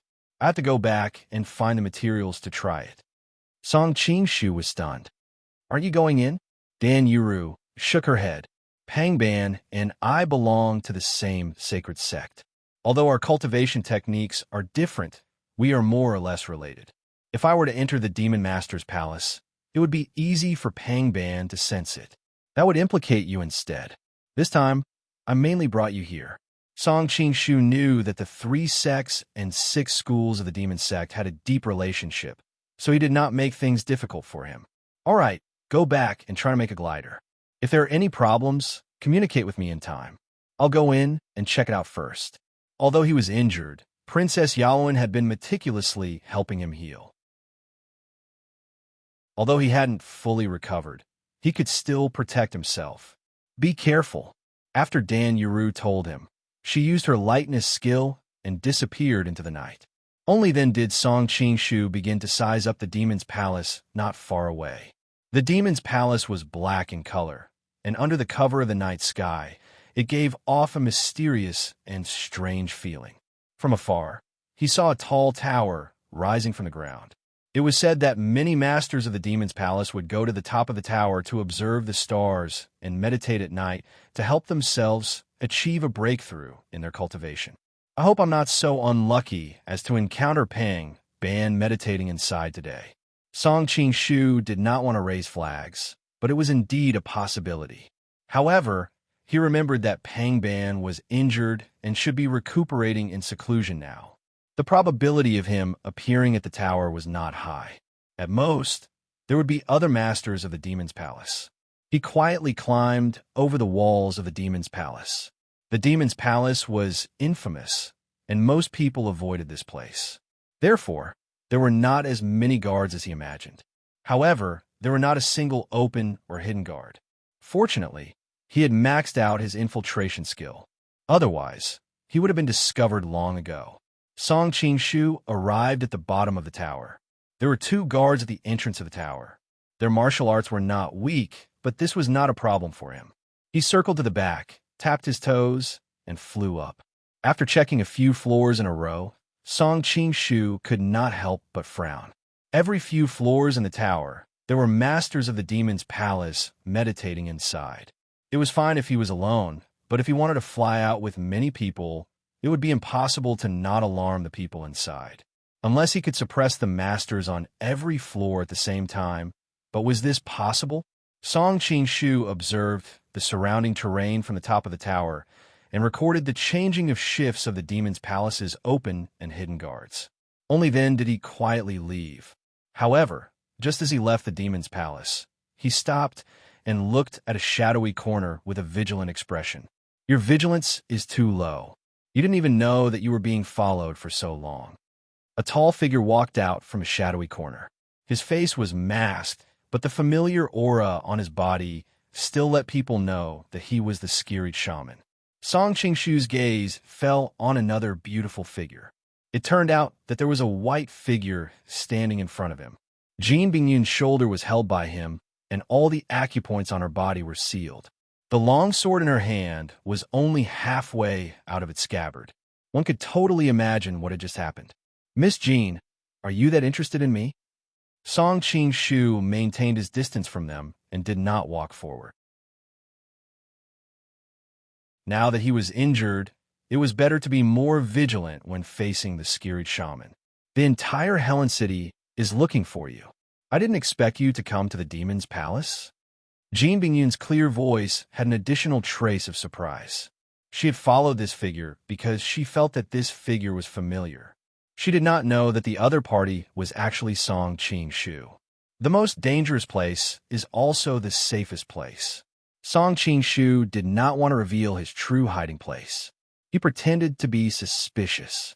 "But shouldn't Miss be more concerned about your own situation now?" Jin Bingyun twisted her body and tried to break free. Unfortunately, the other party's hand was like a mountain pressing down on her. She could not break free at all. "Who are you?" Even though the other party had launched a sneak attack, she could not even draw her sword. This was too terrifying. "Go to hell and ask the king of hell." The skiried shaman sneered.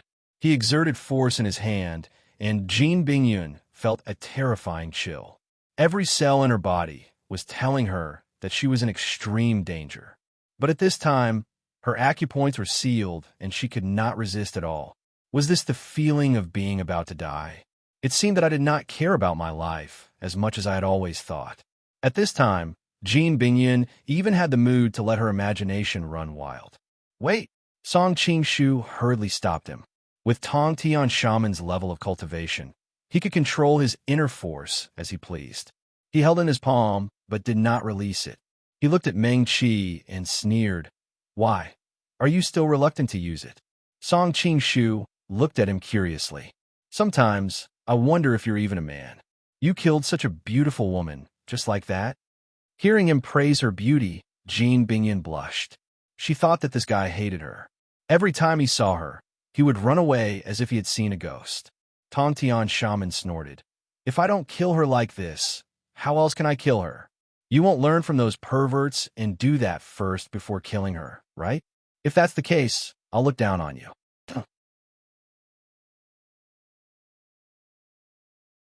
Chapter 24-26. Of course not.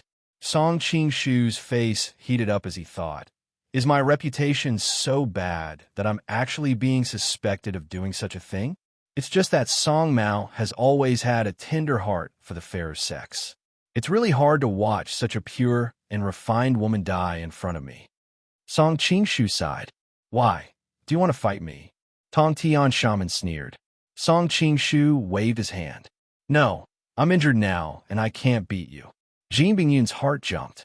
Listening to the conversation between the two, the person behind her was so powerful that even a great grandmaster was afraid of him. Although Song Qingshu was seriously injured, he was still a great grandmaster. Even if Li Qimei came, she might not be able to stop him. However, he still said that he was not a match for this person. Wasn't the person behind him also a great grandmaster? There were only a few great grandmasters in the world, and the one in Lincheng was even more familiar. She had a hint of understanding in her heart. Could it be that person? But such a guess was too shocking. This woman must die today. Tong Tian Shaman snorted coldly. She saw you and me. I can't let her live in this world. Song Qingshu couldn't help but complain. You attacked her from behind and covered your face. How could she see you? But she has always been smart. It's not difficult to guess my identity. Tong Tian Shaman said lightly. Jin Bingyun thought it was true. She opened her mouth slightly and wanted to say something, but noticed that Song Qingshu shook his head slightly. She didn't know why, but she finally followed his instructions and didn't say anything. Compared to killing her, keeping her alive is more useful. Song Qingshu said, You better have a good reason to convince me. I don't have that much patience. Tong Tian Shaman's tone was full of dissatisfaction. Song Qingshu looked at Jin Bingyun's perfect face and thought that this woman was not afraid at all. She was about to die, but there was not a trace of panic on her face. We can use her to deal with Pang Ban. Oh, when he heard that they were going to deal with Pang Ban, the scary shaman became interested. Now, there were only a few people left in Helen City that he was worried about, and Pang Ban was one of them. However, he immediately shook his head and said, "That's impossible. This woman is Pang Ban's disciple and is loyal to him. She will never help us deal with him." At this moment, Jin Bingyun finally spoke up. "That's right. Cult Master is a great grandmaster. If you want to deal with my master, you can come to him openly. You don't need to study some crafty plots and schemes in secret." A murderous glint flashed across the Tongtian shaman's eyes when he heard her call out his identity. Song Qingshu thought that this woman really didn't want to live anymore. However, from the first time he saw her, he could tell from her eyes that she didn't want to live anymore, so it wasn't surprising that she had such a reaction. Does Cult Master know about the Dao Heart Devil Seed? Since Jin Bingyun already knew his identity, there was no point in hiding anymore. How could I not know Pang Ban's cultivation technique? The Tongtian shaman snorted and directly pushed Jin Bingyun to the corner of the wall. Anyway, he had already sealed her acupoints. With his cultivation, he wasn't afraid that she would escape. Song Qingshu then said, "Then you should also know that Pang Ban's Dao Heart Devil Seed hasn't reached the phenomenal success stage."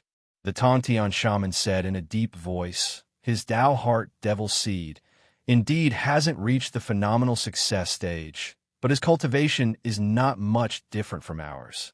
If we fight him one-on-one, we don't have the confidence to kill him. If he really manages to cultivate the legendary Dao Heart Devil Seed, I'm afraid you and I won't be his match. Now we have a chance to make it so that he will never be able to cultivate the Dao Heart Devil Seed," Song Qingshu said with a smile. "Oh, I'd like to hear the details." The Tongtian shaman was interested. Jin Bingyun, who was in the corner, frowned slightly. She had a bad feeling. Song Qingshu explained, "The key to cultivating the Dao Heart Devil Seed is to plant a demonic seed in the Dao fetus.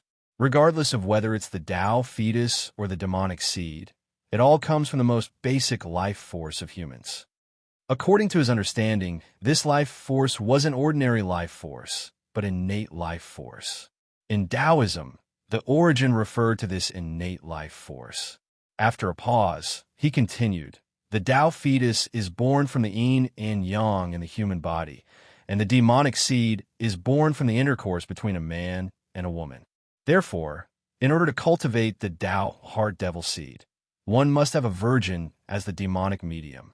When the demonic medium interacts with the human cauldron, a bit of innate life force will be formed. Pang Ban will use this strange and unpredictable secret technique of the demonic school to plant the demonic seed at the crucial moment. Every time they intercourse, he will sneak into the mind of the demonic medium and the human cauldron to cultivate the seed.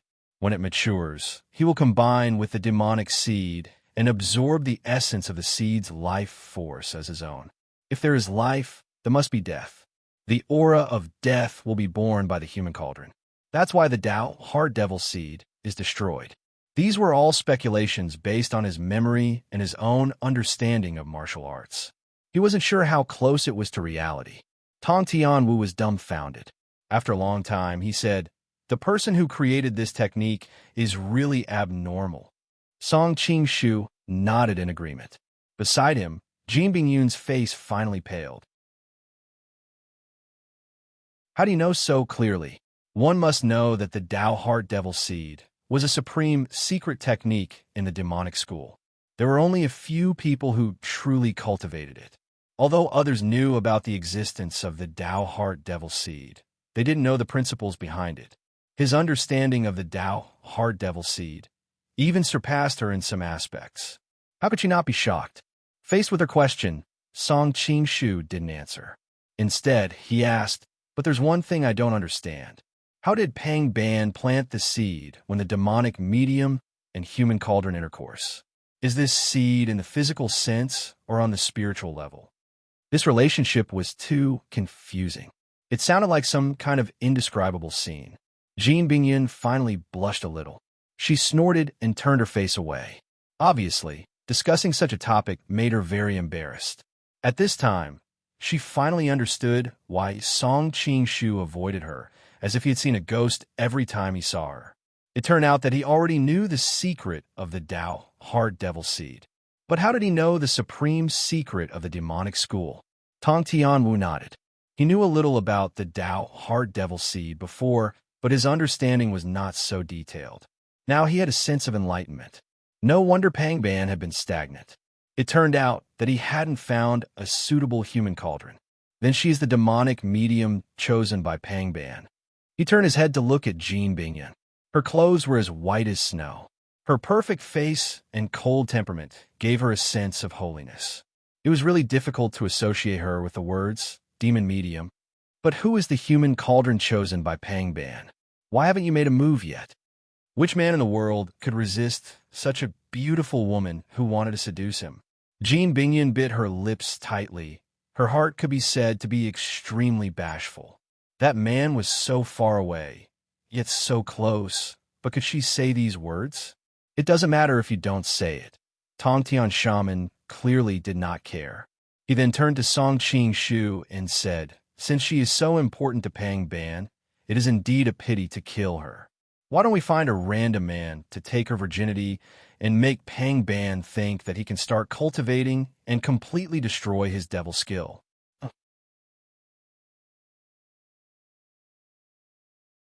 Chapter 24-27. Jean Bingyun's expression changed. Although she wasn't afraid of death, which woman would want to die in such a humiliating way? Furthermore, it would cause her master's life's work to go to waste. How could she remain indifferent? Just find someone? Song Qingshu's expression was strange. This development was out of his expectations. What, you want to do it? The Tong Tian shaman glanced at him. Song Qingshu quickly waved his hand. I don't want to die. What a joke. He didn't want to let Pang Ban take advantage of his power. I don't think you dare.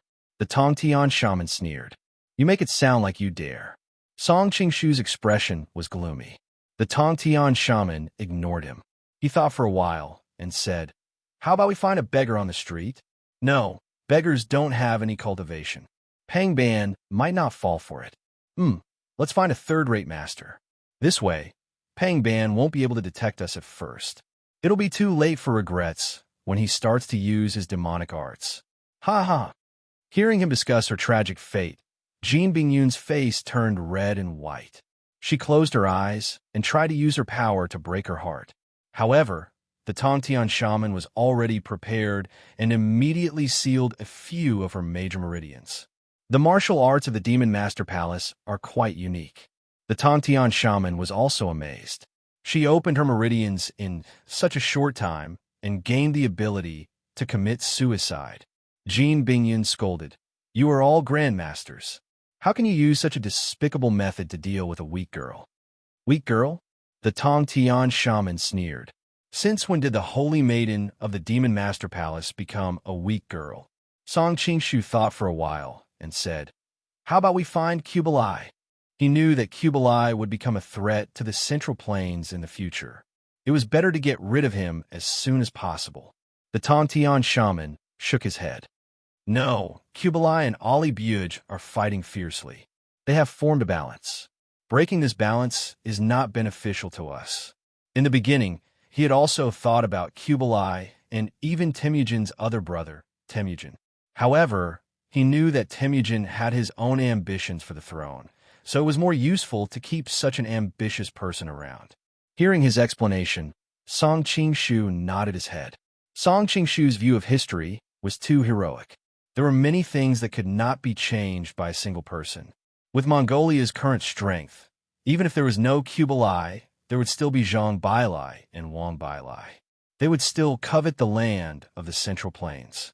Tongtian shaman thought about it and said directly, Forget it. You obviously don't want to do that to her. I will settle this matter myself. I don't need you to participate. After saying that, he grabbed Jean Bingyun's shoulder and turned into a black shadow, disappearing into the night. Just kill me. I won't let you get what you want. Jean Bingyun stubbornly raised her head, but in her heart, she was thinking of any way to end her life. You are so useful. Wouldn't it be a pity to kill you? The Tongtian shaman smiled. As for you saying that you won't let me get what I want, that may not be true. Jean Bingyun said coldly, everyone in this city knows who I am. Even if you gave them 1,000 guts, they wouldn't dare to touch me. The Tongtian shaman did not care at all. Yes, you're the saintess of the Demon Master Palace, stunning the entire Helen City. Indeed, the people of the upper class wouldn't dare to touch you. But what about the people of the lower class? Who knows who you are? Jean Bingyun gritted her teeth. She knew that what the Tongtian shaman said was the truth, but she also had a plan in her heart. Most people would feel ashamed of their inferiority when they saw her appearance. Coupled with the attainments of the Demon Master Palace in the spiritual aspect, even though her martial arts were suppressed, it was not impossible for her to guide the other party. It would not be difficult to pass this stage, but the difficult part was how to hide it from the Tongtian shaman. No matter how she thought about it, she couldn't come up with a solution. In the face of absolute power, all schemes and plots were useless. She could only take one step at a time. This guy was a dignified great grandmaster. When the time came, he wouldn't just watch from the side. As long as she had some time alone with him, she should be able to control the people he found. On the way, Tongtian shaman was very fast. The biting cold wind made her almost unable to open her eyes. When everything calmed down, she found herself in a room. A strange smile appeared in Tongtian shaman's eyes. After all, Miss Jean is a famous beauty in Helen City. It would be a pity for such a peerless beauty to be raped by a vagrant on the street. Therefore, I have specially found a famous family for you. This person has seen Miss Jean once and was shocked by her beauty. He has always admired her. Today, I will be the matchmaker. Who are you talking about? Jean Bingyun's heart was in her throat. Boru, the son of the Grand Preceptor King Macaulay. He has now inherited his father's title and is one of the top figures of the younger generation in Mongolia. What do you think? The person I found is not a disgrace to you, right? The Tongtian shaman laughed. Since he was going to do something, he naturally had to do it to maximize the benefits. People like Kublai and Alibug were indeed needed to maintain the balance, but people like Boru were the perfect fit. The earliest Mongolian 10,000 households were all Temujin's most trusted confidants. Now that Old Man Wusun and Naya were dead, Bogershu's branch was close to Shagatai and was thousands of miles away. Of the 4,000 households, only Macaulay's branch was left. Macaulay died of illness early in his life, and everything was inherited by his son, Bu, who was one of Temujin's most trusted generals. If he could use Jean Bingyun to kill both Boru and Pangban, then he would be one step closer to success. The people of the Central Plains always said that beautiful women were the source of trouble. The usefulness of a beautiful woman was truly astonishing. Jean Bingyun tried her best to calm down. Boru is not a stupid person, she replied. He would not dare to touch me. The Tongtian shaman did not seem to mind. Under normal circumstances, he would not dare. But alcohol is the medium of sex. If he returned to his room drunk and found the lover of his dreams lying on his bed without any resistance, which man in the world would be able to resist? Jean Bingyun's expression changed. The nobles of Mongolia loved to drink, and they often got drunk. If Boru really came back drunk, it would indeed be difficult for her to reason with him. Just then, heavy footsteps and shouts came from outside the door. It seemed that the servants were helping the drunk Bora back. Just as Jean Bingyun was worrying, the Tongtian shaman quickly sealed her mute acupoint. To prevent you from screaming later, I will seal your mute acupoint first.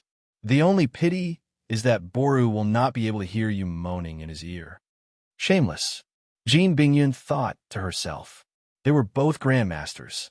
Although Pangban was known as the evil master, he still respected his own status. This person in front of her was even more despicable than those lowly perverts in Jianghu. She really did not know how he became a grandmaster. The Tongtian shaman was about to leave when he suddenly shook his head. No, with your cold demeanor, even the most passionate man will easily extinguish their desires. As soon as he finished speaking, he stuffed a pink pill into her mouth. Chapter 24-28. Seeing the puzzled expression on Jin Bingyun's face, the Tongtian shaman sneered. This is a divine medicine obtained from the barbarian merchants in the western regions. It can arouse a person's lust. Even a virgin will become a slut. You're always so cold. I don't believe that you are born to be a virgin.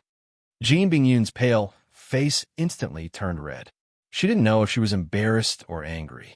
She never thought that the shaman sect leader, who was revered by thousands of people in the past, would be so despicable and shameless. Looking at her flawless face, the Tongtian shaman couldn't help but sigh. I have to admit that you are really beautiful. Even I'm a little moved. But that was all. He knew that she was Pang Ban's demonic medium, so he didn't want to test her. You should enjoy being a woman. Hearing the footsteps outside getting closer, the Tongtian shaman wrapped himself in his robe and turned into a ray of darkness, gradually disappearing without a trace. Soon, the door was kicked open. Bei Lu staggered in, reeking of alcohol. Don't help me. I will go in myself. The servants knew that this master had a bad temper and didn't dare to offend him after he was drunk. They hurriedly closed the door for him. Bei Lu staggered towards the bed. When he saw the woman lying on the bed, he subconsciously rubbed his eyes.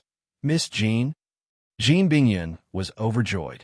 Previously, she was afraid that he would mess around after drinking too much. Now that he recognized her, she wouldn't have to waste her breath to stop him. She blinked her eyes in response. Bei Lu chuckled. Alcohol is really a good thing. I can actually see my own woman as Miss Jean. It seems that I have to drink more in the future. He had inherited his father's title and army at a young age. He could be said to be a famous bachelor in Helen City. All the young ladies in the city were eager to marry into his family. The maids in his residence also tried to find ways to sleep with him. There were often beautiful women in his bed, and he was already used to this kind of thing. He thought it was another scheming woman who had the idea to climb up to a higher position. He never refused such things. In any case, he was only responsible for pleasure. As for responsibility, when did he promise to marry them? But today he was surprised that this woman looked so much like the woman of his dreams. In the past, he had caught a glimpse of Jin Bingyun's peerless beauty in the palace. At that time, he had fallen for her. He, who had always been a playboy, actually wanted to marry this woman. Unfortunately, she had a special identity. She was the beloved disciple of Devil Master Pang Ban. With Devil Master protecting her, even he couldn't offend her. How could he not be shocked when he suddenly saw the woman he had been yearning for lying on his bed? However, at this time, he was already drunk and in a daze, and it was difficult for him to think rationally. He subconsciously thought that another woman had spied on his thoughts and deliberately pretended to be Jin Bingyun to seduce him. After all, how could the real Jin Bingyun be here? Lass, you are. Today, I will officially accept you as my. Today I will. Boru had always been a playboy. He had never thought of giving anyone any status. It could be seen how happy he was. As he spoke, he took off his clothes, reeking of alcohol, and was about to climb onto the bed. Jin Bingyun was shocked and angry, but unfortunately, she couldn't move or speak at this time. She could only keep blinking at him. This bastard thought that someone was pretending to be her. Did he often play this kind of game at home? Thinking about how this man often found women to pretend to be him and then fawn over him in bed. If Jin Bingyun's acupoints were sealed, she would have already slapped him. But now, she couldn't move at all. After her heart rate sped up, the medicinal power in her body seemed to have dispersed. She felt an unprecedented heat surging out from her body. Is this going to be my end? 2 streams of tears flowed down her cheeks. Jin Bingyun's mind was blank. She had never been afraid of death. Even if she knew she had such a mission, she was used to it. Even when Pang Ban asked her to save Song Qing-shu, she didn't think it was unacceptable. After all, Song Qing-shu was a dignified great-grandmaster. He was also young, and he looked quite pleasing to the eye. He was much better than this fierce-looking man in front of him. Just as she was hopelessly waiting for her tragic fate, she suddenly heard a thud. Then, Boru stopped moving. She opened her eyes in confusion and saw a familiar face next to the bed. How can I be the same as Boru? How can I mistake someone else? Jean Bingyun's heart skipped a beat. She suddenly thought of the pill that Tong Tian shaman had fed her. Could it be the effect of the pill that caused her to mistake Boru for Song Qingshu? God, thinking that her rationality had been affected to this extent by the drug, she suddenly felt a wave of despair in her heart. At the same time, she was a little confused. Why did she imagine Song Qingshu and not Pang Ban? Could it be that this was the true thought in her heart? I thought that Miss Jean was always so calm. It turns out that you can also cry. A teasing voice sounded in her ear. Jean Bingyun suddenly opened her eyes. Boru was lying on the ground. The person in front of her was indeed Song Qingshu. She wasn't seeing things. What do you mean? A black shadow appeared in the corner. The Tongtian shaman's figure appeared again. I'm here to save her. Song Qingshu helped Jean Bingyun up. Didn't this woman have any bones? Why was her body so soft and light? The Tongtian shaman had placed a restriction on her body. It wasn't easy for him to remove it instantly. He could only temporarily remove her mute acupoint. Why? The Tongtian shaman looked at her coldly. His eyes were rather unfriendly. Song Qingshu sighed. Although I've tried to find a lot of reasons to convince myself, the most important reason is still because she's beautiful. If it was someone like Ruhua, I would definitely stand by and watch. The Tongtian shaman. He had thought of many possibilities, but he didn't think that the reason was so simple. Jean Bingyun was also stunned. Usually, those men who praised her beauty would beat around the bush. They would often praise her temperament and something like that. It was rare for them to directly praise her appearance, especially when these words came from such a special man's mouth. It made her feel extremely complicated at this moment. Have you forgotten that she is Pang Ban's demonic medium? Do you want her more than your life? The Tongtian shaman really couldn't understand. Song Qingshu spread his hands. I only admire her beauty. I'm not lusting after her body. Can't it be fine as long as I don't touch her? Don't worry. I promise to help you deal with Pang Ban. No. The Tongtian shaman directly refused. Letting someone destroy her body is the simplest and most direct way to cripple Pang Ban. Why should I take a greater risk? Song Qingshu stood in front of Jean Bingyun. Although his voice wasn't loud, his tone was very firm. I need her for something. I have to take her away today.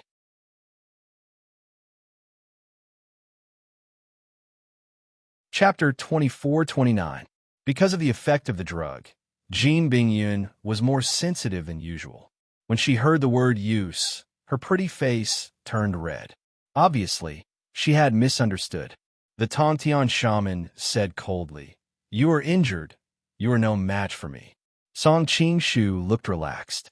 "But you can't kill me either. Aren't you a little too overconfident?" The Tongtian shaman's clothes were bulging. Obviously, he had spread his power all around and was ready to launch a thunderous attack at any time. Song Qingshu smiled slightly. How can a person without confidence become a great grandmaster? Just by standing there, he was like an incomparably sharp sword, as if he could slash through anything he came into contact with. The Tongtian shaman's expression was uncertain. To be honest, he felt that this was a good opportunity to get rid of the other party. Then, he could use Jean Bingyun to get rid of Pang Ban, eliminating two great grandmasters in one fell swoop. Everything else was under his control. However, the other party's performance surprised him. He thought that the other party's foundation should have been damaged in the previous battle and would not be able to recover in a few years.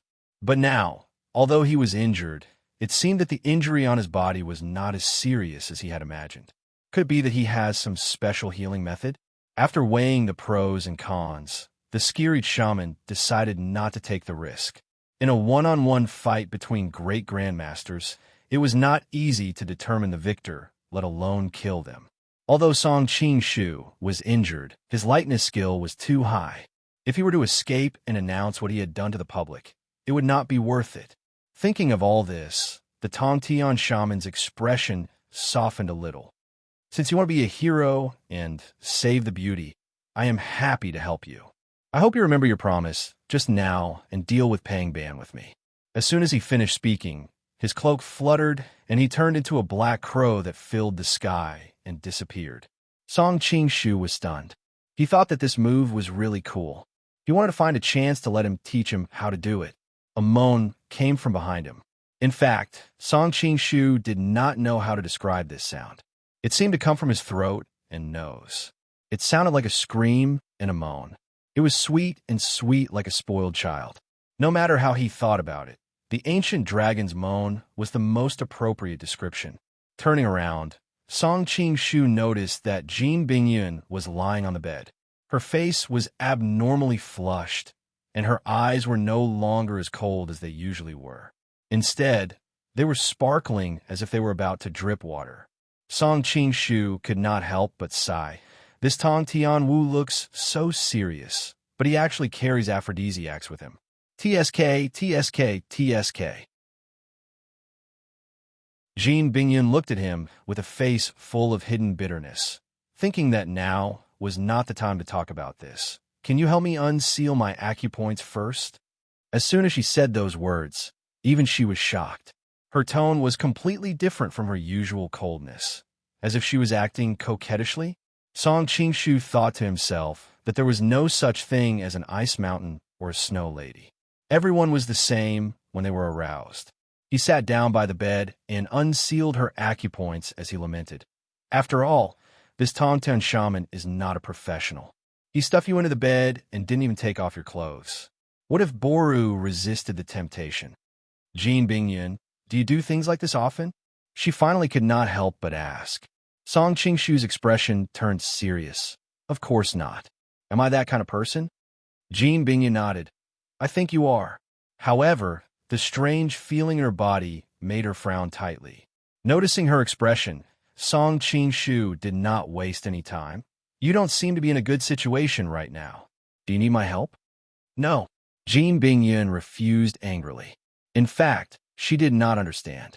She could completely go with the flow and complete the task that Pang Ban had given her. Song Qingshu smiled. I think you have misunderstood. It is not the detoxification method that you think it is. Jin Bingyun was a little embarrassed, but her breathing became more and more rapid. Then how do you do it? The physiological knowledge of women in this world was indeed lacking.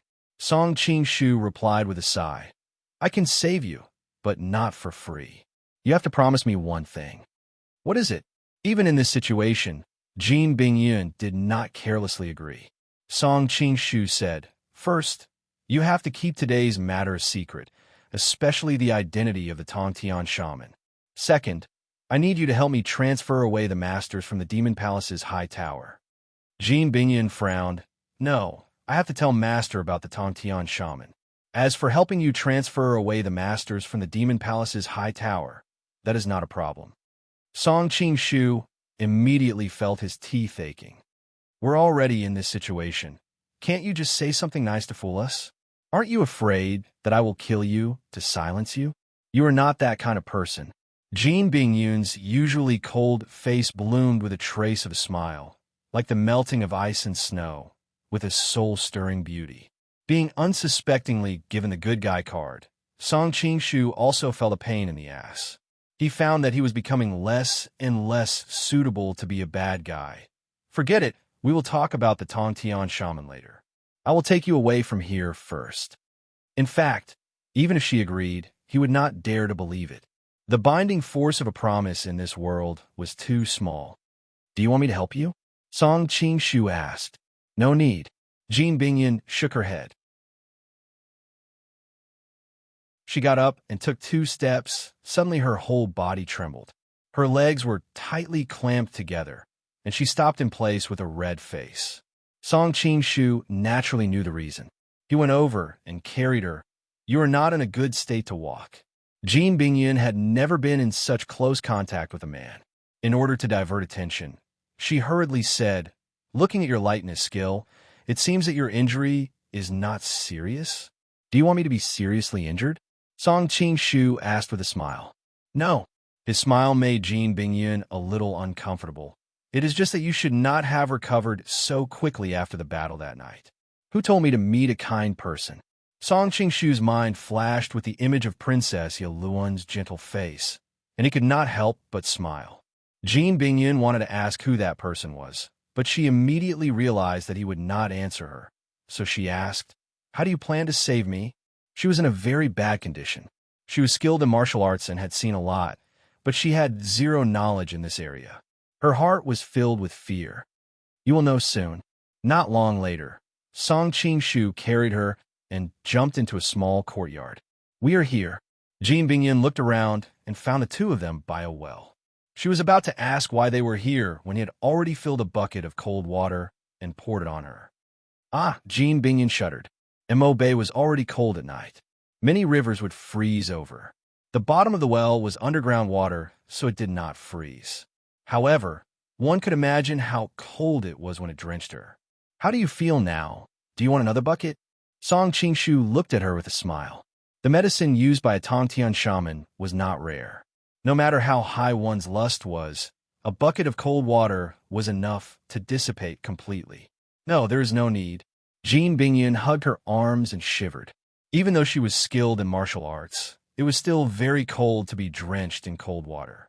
Seeing the beauty's clothes sticking to her skin so tightly that they were almost transparent, Song Qing-shu could not help but sigh. If only he had a camera, he could take a few pictures to help her keep the Tongtian shaman a secret. You're tuning into the Warrior Lore YouTube channel. Don't forget to subscribe and join us on this journey to catch the most captivating stories.